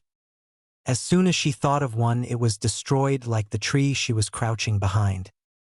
She fearfully looked behind her to see Naruto with his head tilted to his right, making him look so cute and hot that she wanted to dash. No, I have to get away, but he would catch me. What can I do? Come on, think, she thought nervously. Yugao ran at Naruto forming hand signs and jumped up into the air near the sun, trying to blind him. Fire release. Great fireball jutsu, she shouted after her finishing her hand signs. She shot a giant fire out her mouth and to Naruto's way, who was expecting the jutsu as he recognized the hand signs. Naruto let the fire a little contact before he flashed behind Yugao, attempted to kick her but was tricked with a replacement and a decent sized fire dragon almost hit him before he flashed away again, but let it make a little more contact than the last jutsu and looked at his jacket to see that it was burnt so bad that it was useless now, and the smell would make it easier for her to find him, so he removed it. That little touch with her jutsu destroyed my cape. That is very impressive. She must have trained a lot to make her fire so hot, he thought. He jumped on a tree and used his strong sense of smell to find her, and when he did, looked in her direction only to see Yugao hiding behind a tree again. He stepped out the tree and put more of his weight behind his footsteps to make more noise so that Yugao knew he was there. When Yugao heard the noise, she jumped back at him to use her body to knock him away and added chakra to her back to make it harder. Flesh hit flesh as her back was hard enough to knock him down and allowed her to reach for her pouch and successfully getting it, and she used a smoke bomb to make her escape. Behind another tree, Yugao was sitting down and opened her pouch while thinking. This makes no sense. He was called the god of war and million manslayer, so no matter how hard that was, it was too easy, she thought. Once she opened the pouch, she cursed in her mind as there only 10 kunais in the pouch rather than 18. Damn it! Was he expecting this? Whatever, he is the Hokage, so I should have seen it coming like he did, Yugao thought, stressed out. Near Yugao's location, Naruto was sitting down on the branch with his legs hanging and the right side of his body against the tree. Impressive elemental control, using her body as a weapon, not bad hearing, improvising by using her chakra, and a good escape, I suppose. That deserves 10 kunais, Naruto thought as he recalled the little fight. Naruto quickly shoeshined to his room and began looking for her blade and gloves, and once he found them he shoeshined back to his location. Yugao looked at the direction of the moving leaves but only saw her blade and gloves on a branch, so she turned back and dash. Wait! My blade and gloves, yes. Yugao thought happily as she grabbed them and put them on. As soon as she had a good hold on them, all of the trees around her were sliced in half but her, because she was crouching down and the cut missed her. She looked in the direction of first tree that was sliced, expecting to see Naruto, and there he was, and he was holding the blade that got him the alias Million Manslayer, and it was still just as beautiful now as it was 5 years ago. It was really white with a slight tint of whatever is near, and it was 42 inches long, and the grip was 5 inches long, and it was covered in black rope. But you could see that it is golden underneath. The guard was golden too and had the head of a dragon, and it had rubies for eyes.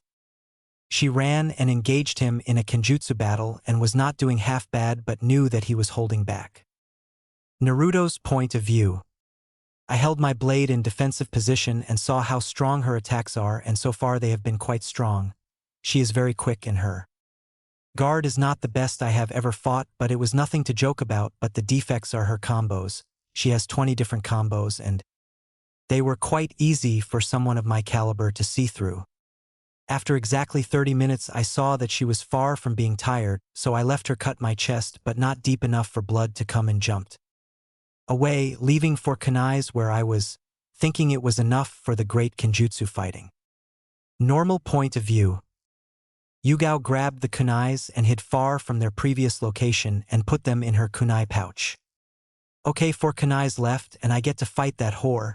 Don't worry Naruto-kun, you won't marry that bitch, she thought, determined to make sure to be the one to marry her Naruto-kun. She ran to the open training ground behind the house and saw Naruto there with his blade in the sheath, and she knew he was waiting for her. She looked at the halfway gone sun and began to worry. Fuck, I only have half an hour, she thought, worried, before she calmed herself down and got into a battle stance. This time it seems Naruto was going to wait for her to attack, so she ran at him, but he was so fast and kicked her, sending her back to where she ran from. She stood back up and looked forward. Damn, looks like is the last part of the test, she thought. She ran and jumped up and tried kicking him from above, but he grabbed her foot and threw her. He actually threw her. She landed back on her feet and ran again with 2 shadow clones. Once she made it to him on shadow clone, jumped up and was about to cut him up from above. The other clone was behind him and she was about chop his head off, but was surprised when he grabbed both of her shadow and threw them at her, knocking her away. This time she landed on her back and broke a rib, but she was not ANBU for nothing and got back up and healed her rib. Basic medical ninjutsu. Something that you had to know to even be in the ANBU, along with basic sealing. She looked at the sun, and in about 5 minutes it was without a doubt gonna leave. She stood back up and began to panic. No, what do I do? What do I do? She thought as she felt tears in her eyes and held them back from falling. Naruto, seeing that there was only 4 minutes left, sighed and thought of a way to motivate. Seems like I will be marrying the Mizuki's daughter and we will rebuild our clans together, her in Konoha, and soon, from the way she was looking at me. Yugao, do you know any good babysitters? He, with his head tilted and hopping, that got the effect he wanted and was not disappointed. Yugao stood up and whipped the tears, and her eyes were burning with determination. Okay, Yugao, think. How do you get him? She thought with her head down, as there only 2 minutes left. After a minute she brought her head and in a I got it motion and looked at the sun but could barely see it and ran at Naruto. Naruto thought as he looked at her. Did she figure it out? Yugao threw 3 kunais at Naruto, who did a backflip, grabbed them and threw them back, only to have them block 3 new ones Yugao threw. Yugao swung her blade at Naruto, whose feet were still not touching the ground from the backflip, as he did not land yet. He used both of his hands to grab the blade. Like in the manga 450, 451 or 452, where he stopped Karui's sword. He used his right arm to punch Yugao in the stomach and his left arm to pull the blade from her hands and was successful. The sun was gone and it was time out. Yugao frowned and her lower lip was quivering as many tears fell from her eyes as she looked at Naruto on her knees and panting. Naruto still had his Hokage face as he looked at Yugao. "Yugao, you pass," he said with a smile. Yugao's head shot up as she stared at him with shocked and hopeful eyes. "What do you mean, Naruto-sensei? I could not get the last 4 kunais," she said as she blinked in confusion. Naruto gave a soft chuckle and put his hand on her head. "The last portion of the test was 1. Keep calm 2. Think quick 3. Strategy and 4. Use everything to your advantage including the kunais, so you did. Earn the last 4 kunais," he said. Yugao looked at him with tears of joy coming out of her eyes before she jumped from her knees at Naruto and wrapped her arms his neck and would have not touched the ground had Naruto not leaned down.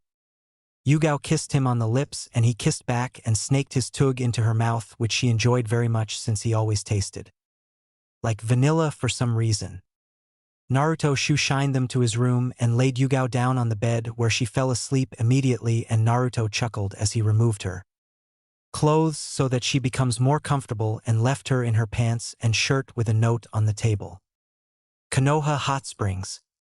After leaving Yugao to sleep, he went to the hot springs and sat down in the water on the men's side. Naruto was relaxing when he heard, "Well, what do you know? Even the god of war needs his rest," Kakashi said as he, Itachi, Asuma and Guy entered the hot springs. Naruto smiled softly. "How have you all been?" he asked to his longtime friends and comrades. "Yosh, your youth still burns bright, Hokage-sama," shouted Guy. "We've been good, Hokage-sama. We heard that you were dating my former charge Yuzuki Yugao, is that true?" Kakashi asked with a raised eyebrow. All the others listened in on his response. Naruto smiled. "Yes," Naruto answered. Kakashi smiled and everyone just sat down. 15 minutes later. Somehow they all agreed to go drinking and Naruto agreed as he was Hokage and has not had a drink in 2 years. After 15 bottles, 7 of them were Naruto's. They were all drunk out of their mind, had no idea of what they are doing, and Guy passed out on the table and they all went to the mic and they began to sing. Though nobody noticed that Yugao was there too. She came here looking for him after checking Kaju and saw that he was still sleeping, and outside the house gates, she heard from some women say that they saw him enter the club. "I made it, Cash Money Heroes. Feet Birdman, Lil Wayne and Jay Sean. I do not own this. Asuma. Yeah. Cash Money Heroes. Private Jets. Polish, Fly. Naruto. I look up to the sky. And now the world is mine. I've known it all my life. I made it, I made it. I used to dream about the life I'm living now. I know that there's no doubt. I made it, I made it." Naruto verse 1. Known from the city where no one believed in me. But I never give up the fight. Yeah, but now on top. I told you to let it rock. The money's fallen from the sky, why. I made it. Chorus. Asuma. Yeah. YM. CMB baby. Asuma. Swagged out. 100. Rooftop, hella choppa burning smoke. Louis bag stay strapped with a priceless globe. High life, flippin' and get some more. Paradise, the luxury marble floor. When I hit me full of that cash. More money than I seen in a garbage can. Stunna Island, money and the power. That's how we do it, make it rain, make it shower. Top floor, big timer doing big things. Over city views, bought shoddy new range. Flip another 100, poppin' throwing hundreds. In a new Bentley, Uptown Stunna 1. Chorus. I look up to the sky, and now the world is mine, the world is mine. I've known it all my lifey. I made it. I used to dream about the life I'm living now, oh. I know that there's no doubt. I made it. Itachi. Oh, I made it. I made it. I made it. I made it. Yo, I listen.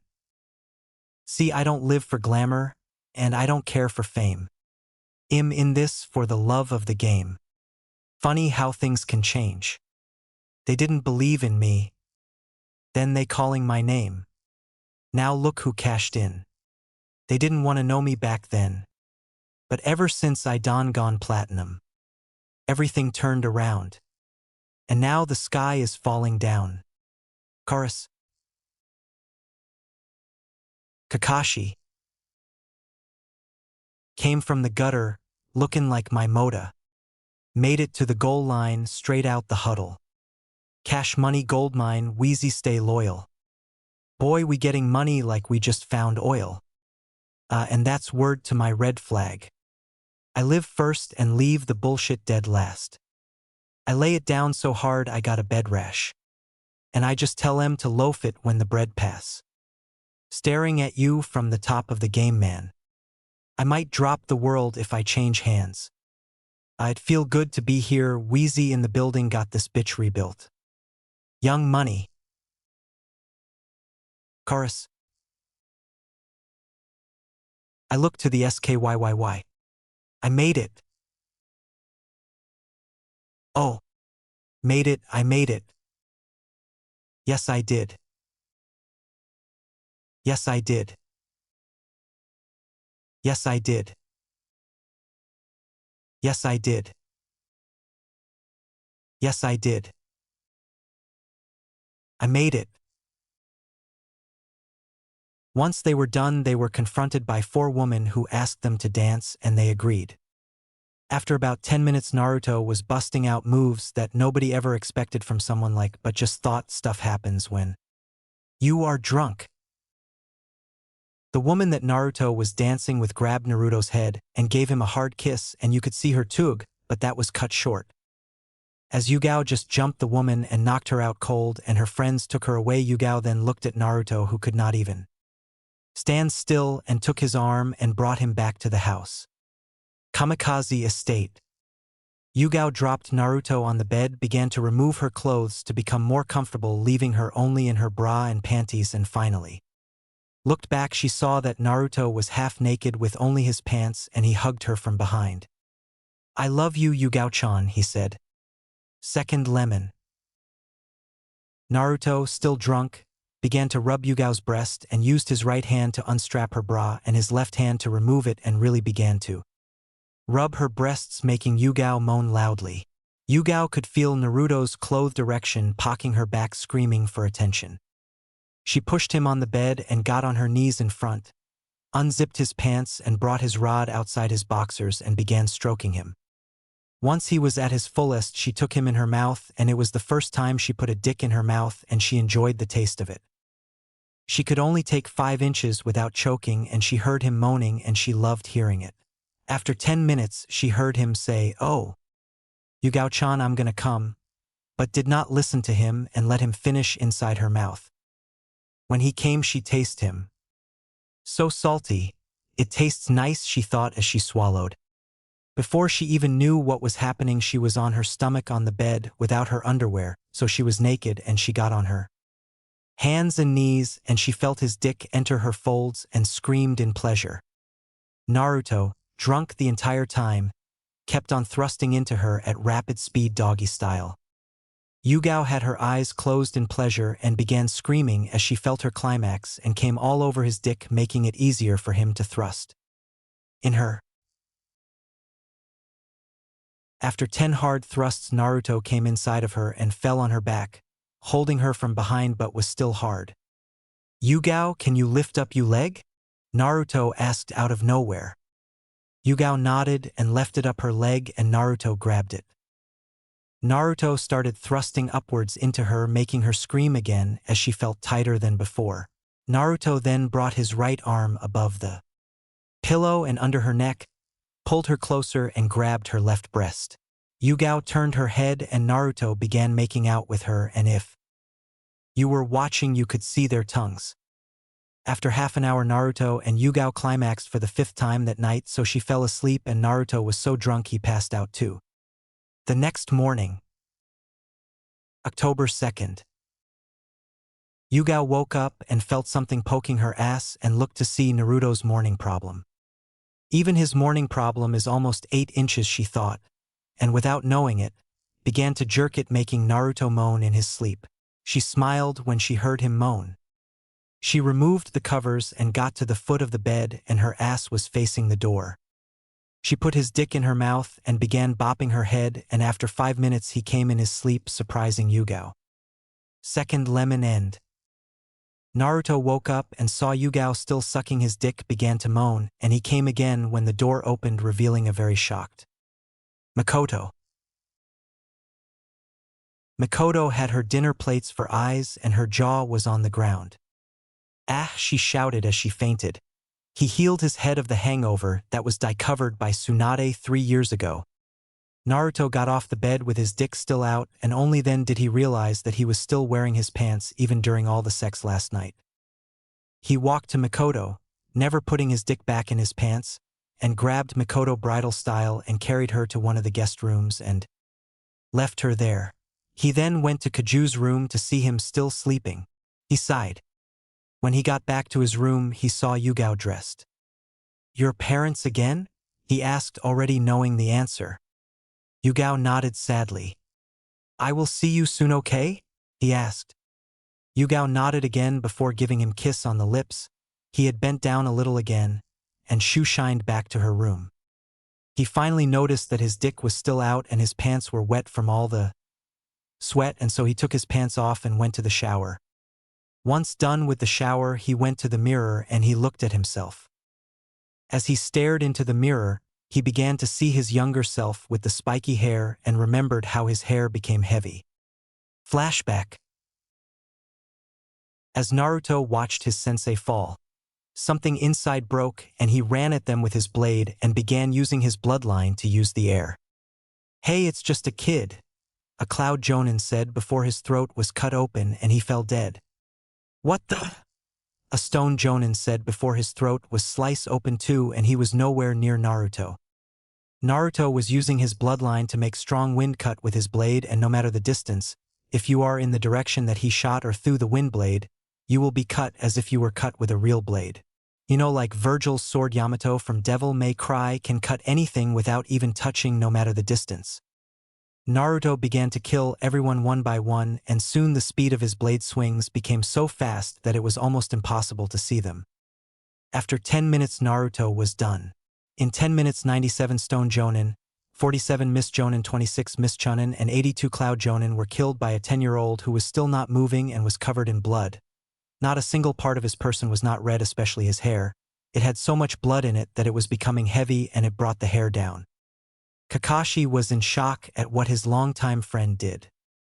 Naruto heard other people and ran to the sound to kill more people. Kakashi tried running after him, could not catch up to him. 3 days later he would be found smelling like rotten blood, covered in rotten blood, unconscious and surrounded by 414 dead bodies that had deep cuts on their neck. In less than 72 hours he killed 666 people, and that day he would get the title of Million Manslayer. I thought it would be ironic, 666 dead people, devil's number. When his body was found his hair was practically one with the blood and nothing would get weight of the blood out, only the blood itself. Flashback end. He grabbed his aftershave and poured it everywhere on his scalp and began rubbing it furiously. After 20 minutes of rubbing his hair, he took some boiling hot water from the shower and dipped his head in it and began to feel the burn. So he added chakra to his scalp and it helped a lot. 10 minutes later he brought his head out of the water and there was not more after shave in his hair and used the dryer to dry his hair as he rubbed his hair again. When he was done drying his hair, he smiled. His hair was spiky everywhere and he had 2 bangs going down the side of his head, but not spiky like his father, it was just 2 thin triangles that stopped just an inch under his chin. He went to his closet and took a new pair of black pants and boots and wore them with a white belt. He saw his old gloves that he wore during the war. He used to, and still does, look up to his great-granduncle and great-grandfather the Shodai and Nidaime Hokages and wore an armor like them. His armor is turned into armor that the ANBU officially wears, but a little different. His torso armor was like the ANBU's, but his was a very shiny red with the kanji for 5th on his back, and he almost never wore anything other than bandages under the armor as he did not like the feeling. His gloves were different, they did not come all the way to his biceps. His gloves stopped under his elbows, and unlike the ANBU, he did not have any guards. The only steel his gloves had were his knuckles, and unlike his other gloves, these gloves were not fingerless. Only the thumb, the major, and the index were fingerless. The gloves, not his real fingers. Naruto sighed as he remembered his time wearing the armor. He always made a new one every year to fit him in case of a war and for the memories. He decided to wear it, and with very absorbent bandages under the armor. He looked at himself in the mirror and he looked exactly like he did during the war, spiky hair, armor, and his blade on his back. He decided that wearing something like this would look suspicious to the other Kages, so he chose to wear the Hokage robes like his sensei. His sensei was the Sandaime Hokage, if you forgot. So now he wore his armor, not that anyone would know, the Hokage robes and Hokage hat, and you could not see his sword because his robe covered it. Once done, he heard crying son. He ran to Kaju's room and saw him sitting up and crying as a way to call him. He picked him up and walked down the stairs to see Mikoto there sitting with a coffee, and she began to glare at Naruto with a huge blush. Naruto sighed. Sigh, Mikoto, you really should not barge in on people like that. I mean, didn't you learn last time? He asked. Mikoto blushed even more, got up and marched over to Naruto, who had to crane his neck to look at her. I'm sorry, Mikoto, if I offended or hurt you in any way, Naruto said before he kissed her forehead. Mikoto closed her eyes and hugged them. Them are Naruto, and he is still holding Kaju. Sigh, Mikoto. We have to talk, he said out of nowhere as he let go and put Kaju on his baby seat with his bottle of milk. He led Mikoto to the couch. Why do you care about me so much? He asked. Mikoto's eyes widened. Sigh, Naruto-kun. Fugaku was a terrible person, Mikoto said. Naruto instantly knew the answer to his question. You know that I was the one that killed Fugaku and his influence, Naruto said. Mikoto nodded with tears falling.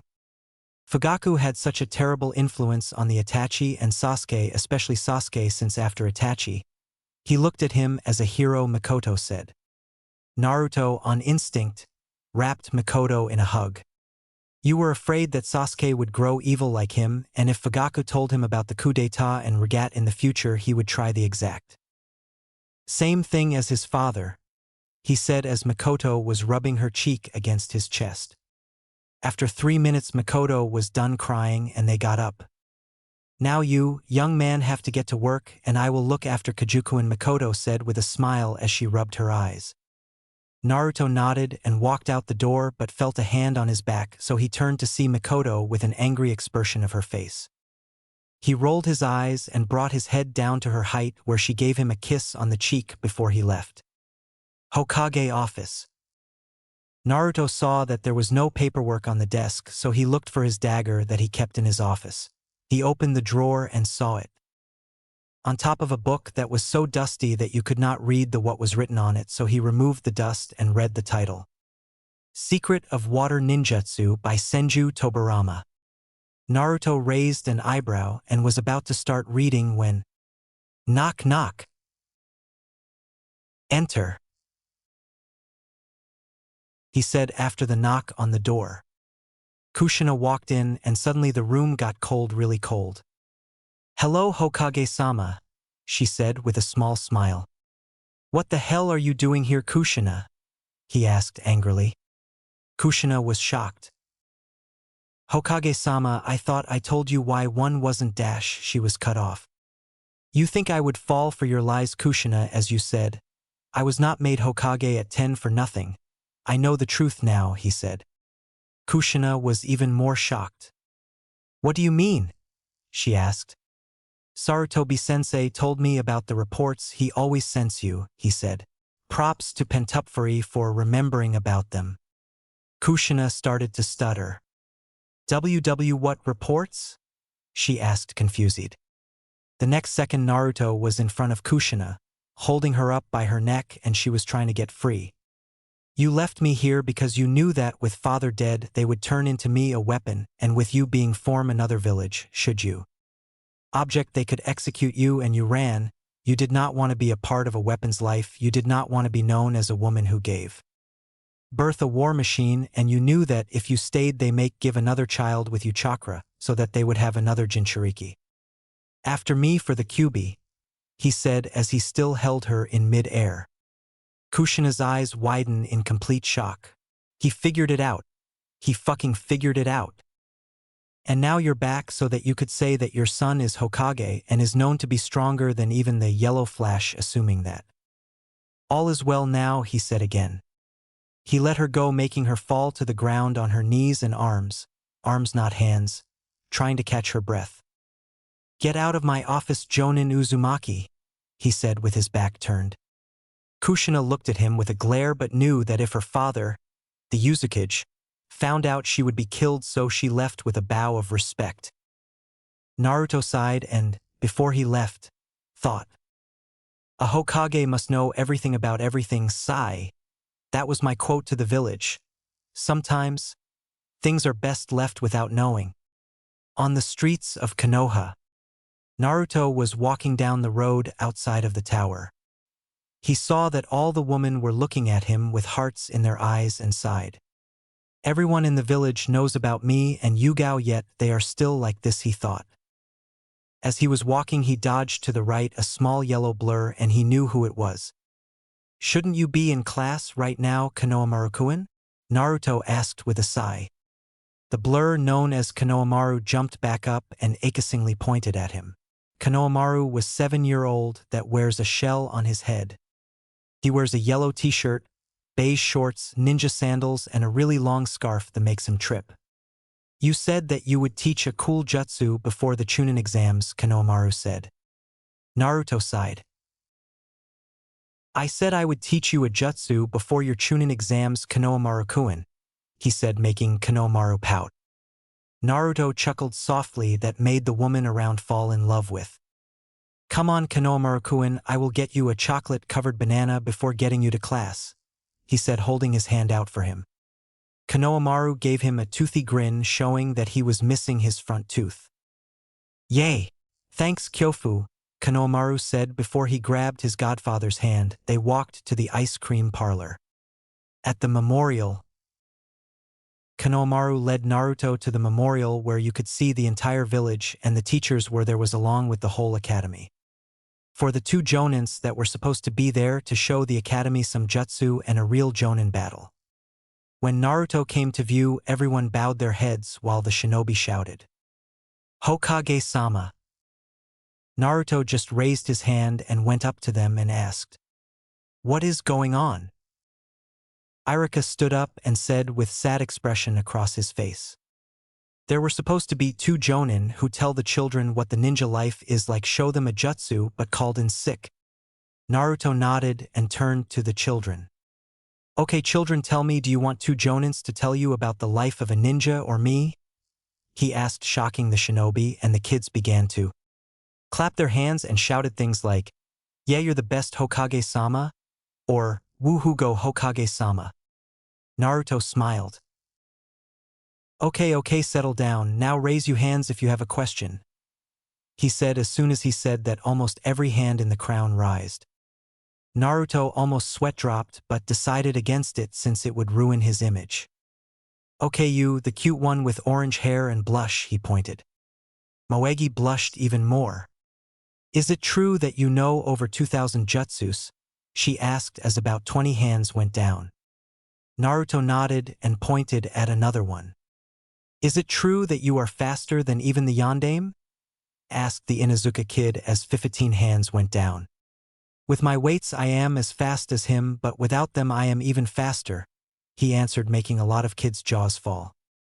Naruto pointed at one up front and he knew was an Akimichi. Yes? He asked. The 12-year-old lowered his hand. Is it true that you were made Hokage at 10 years old? He asked, making every hand but one fall. Naruto sighed but nodded nonetheless and pointed at the last one. Yes? He asked. The girl blushed. Hello Hokage-sama, my name is Matsuri. Why did you become Hokage? She asked as the shinobi there nodded in approval of the question. Naruto smiled. Well, Matsuri-chan, insert blush and glares. I became Hokage to protect my precious people. Do you have anyone precious? Naruto asked. Matsuri looked deep in thought. Yeah, my parents and my brother, even if he is annoying sometimes. Who are your precious people, Hokage-sama? She asked back. Naruto turned around, his back to them, and looked at the village. Konoha, I would protect everyone with my life any day, including you. That's a promise, and Kamikaze Naruto never breaks a promise, he said. The girls squealed when they heard that he would protect them with his life. Naruto looked at them. Now I am supposed to show you a jutsu, he said, making everyone shout in excitement. Naruto did nothing as 9 giant fire dragons shot out the ground and were behind him, making it look like he had 9 tails. All the children clapped their hands. The 9 dragons fused together, making a giant fire dragon that was twice the size of a Hokage face. Naruto jumped on the dragon's head and began riding it around Konoha when he jumped off and landed on a building and the dragon dispersed. Moegi turned to Konohamaru and asked, Konohamaru-kun, how do you know Hokage-sama? He smiled and proudly said, He's my godfather. Kamikaze Gates.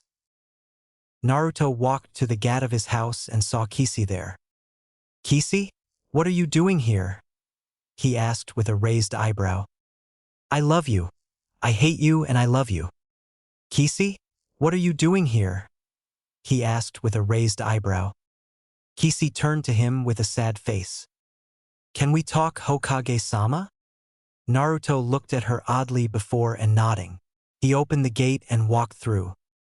Come, let's talk inside the house, he said as he stood inside the gate, waiting for her.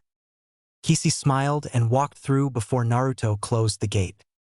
When she got a good look at his house, she saw that it was really big, but not as big as her clan compound, but it looked better since hers was wooden and his was all white and the door was made of polished wood.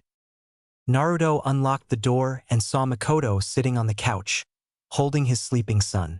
When she noticed them, she put Kaju on the couch and went to Naruto. Naruto held his hand out with a lot of money and put it in her apron. She tried all she could to stay and give the money back, but Naruto just gave her one of the Hokage looks and she left. Naruto sighed as he closed the door and sat down on the couch holding Kaju in his lap while motioning Kisi to sit down, and she did. Naruto went to the fridge and got a can of soda and a can of beer. Once he got back, he placed the drinks on the table and Kisi took hers. After a few minutes, Are you really my big brother? She asked as she looked away from him. Naruto sighed. No, I am not, but I would have been your blood brother had you been born a few years earlier, he said as he leaned back into the couch, getting ready as he knew it was story time, almost like he used to do with Kaju, but he will never tell. Kisi, without knowing it, put both her hands on his legs, near his thighs, and brought her face just an inch away from his face. What? Really? She shouted loudly, not realizing where her hands were or that had Naruto not been holding Kaju to his chest, she would have hit him or the fact that her loud voice might awaken him, but Naruto did. Naruto, with an annoyed face, put his left hand on her forehead and pooched her away before he brought his index finger to her lips. He shushed her as he looked at Kaju, who still managed to sleep through the yell. Kisi blushed and looked down at her hand, that took a fist full of her jacket.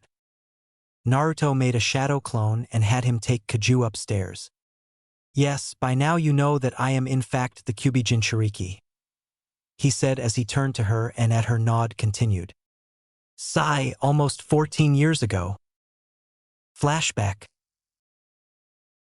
After a 3-4-year-old Naruto was brought to the hospital, he suddenly awakened in a flooded hall. He walked to the first turn and made the turn only to come face to face with a giant and caged fox. Hello," he said, unsure of what to say. The fox's gaze on him looked like it was impossible to move. "You are my container?" it asked as disbelieving it. Naruto tilted his head sideways. "Container?" he asked. The fox closed its eyes and then, "Ha ha ha ha ha!" it laughed loudly. Naruto had a twitch above his right eye. "Hey, shut up you stupid fox," he said, annoyed at being laughed at. That shut the fox up, or so he thought. "What did you say? You insolent YELP, it shouted. Naruto was scared as hell. Sorry," he said, looking like a chibi. The fox sighed and his horrible breath made Naruto want to fan it away from his nose. "Now my hairless monkey of a container, what could you possibly want with me?" it asked. Naruto tilted his head to the right and brought his right shoulder up in a, I don't know, motion, and the fox began growling. "Then free me by removing this seal," it said. Naruto shook his head, enraging the fox. "What? I order you to remove this seal or I will eat you, and if you do, I will kill you quickly and the Kyuubi. And Kitsune is never this nice runt," the now named Kyuubi shouted, scaring Naruto to no end. Naruto began shaking in fear and the water around him lifted him up all the way to T-seal. Naruto began to remove half of the seal and the Kyuubi sent its chakra into his so that he could take it to survive, but then Naruto thought, "Wait, if I let him go he is gonna kill me." Naruto put back the paper, stopping the Kyuubi from moving his chakra and leaving it inside Naruto's body. "What?" Kyuubi asked/yelled. Naruto then backed away after the water made him fall. Naruto then began feeling a sick feeling in his stomach and head. The chakra that the Kyuubi left inside Naruto began to mix together, making it age and 10 times more powerful than before. Outside the mindscape, Naruto was screaming as his chakra felt like it was burning up the inside of his body. With that, Yami Naruto was born, not that anyone other than Kyuubi knew, and the chakra inside his head mixed with the Kyuubi's chakra, so it made him feel as if he was already 1,000 years old, taking away his feelings and making him think clearer like a veteran. There was a big hole where his seal was. Blood began flowing like crazy, but the blood that was inside his body began glowing, changing it, but nobody could see. Flashback end. "And after that, they checked my body and found that my blood changed completely, as if it was always like that," he finished explaining.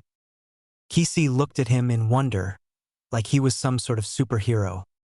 Naruto took a sip of his beer when it was snatched out of his hands. He looked towards Kisi and saw her holding it in her hands while glaring at him, and she looked like she was disappointed in him for some reason. "Excuse me, what do you think you were doing?" he asked as he took the can back. "What do you think you were doing drinking beer?" she asked, trying to look scary but failed horribly. Naruto resisted the urge to palm his face and sighed. "Did you hear nothing of what I just said? I am not your brother," he said while thinking like her mother. "She doesn't know who she is talking to." Kisi looked away with her arms crossed. Naruto put his right hand on her left shoulder to turn her to him and saw her with tears flowing out of her green eyes. Naruto patted her head like a father would his daughter. Kisi thought that meant that she could hug him, and she did. Naruto was annoyed at the fact that she read that wrong, meaning the pat did not mean to hug him. Kisi? He said. Kisi was busy nuzzling her face in his strong chest as her tears stopped. Yes? She said back. Let me go right, he said with his Hokage voice, full of authority. Kisi let go fast.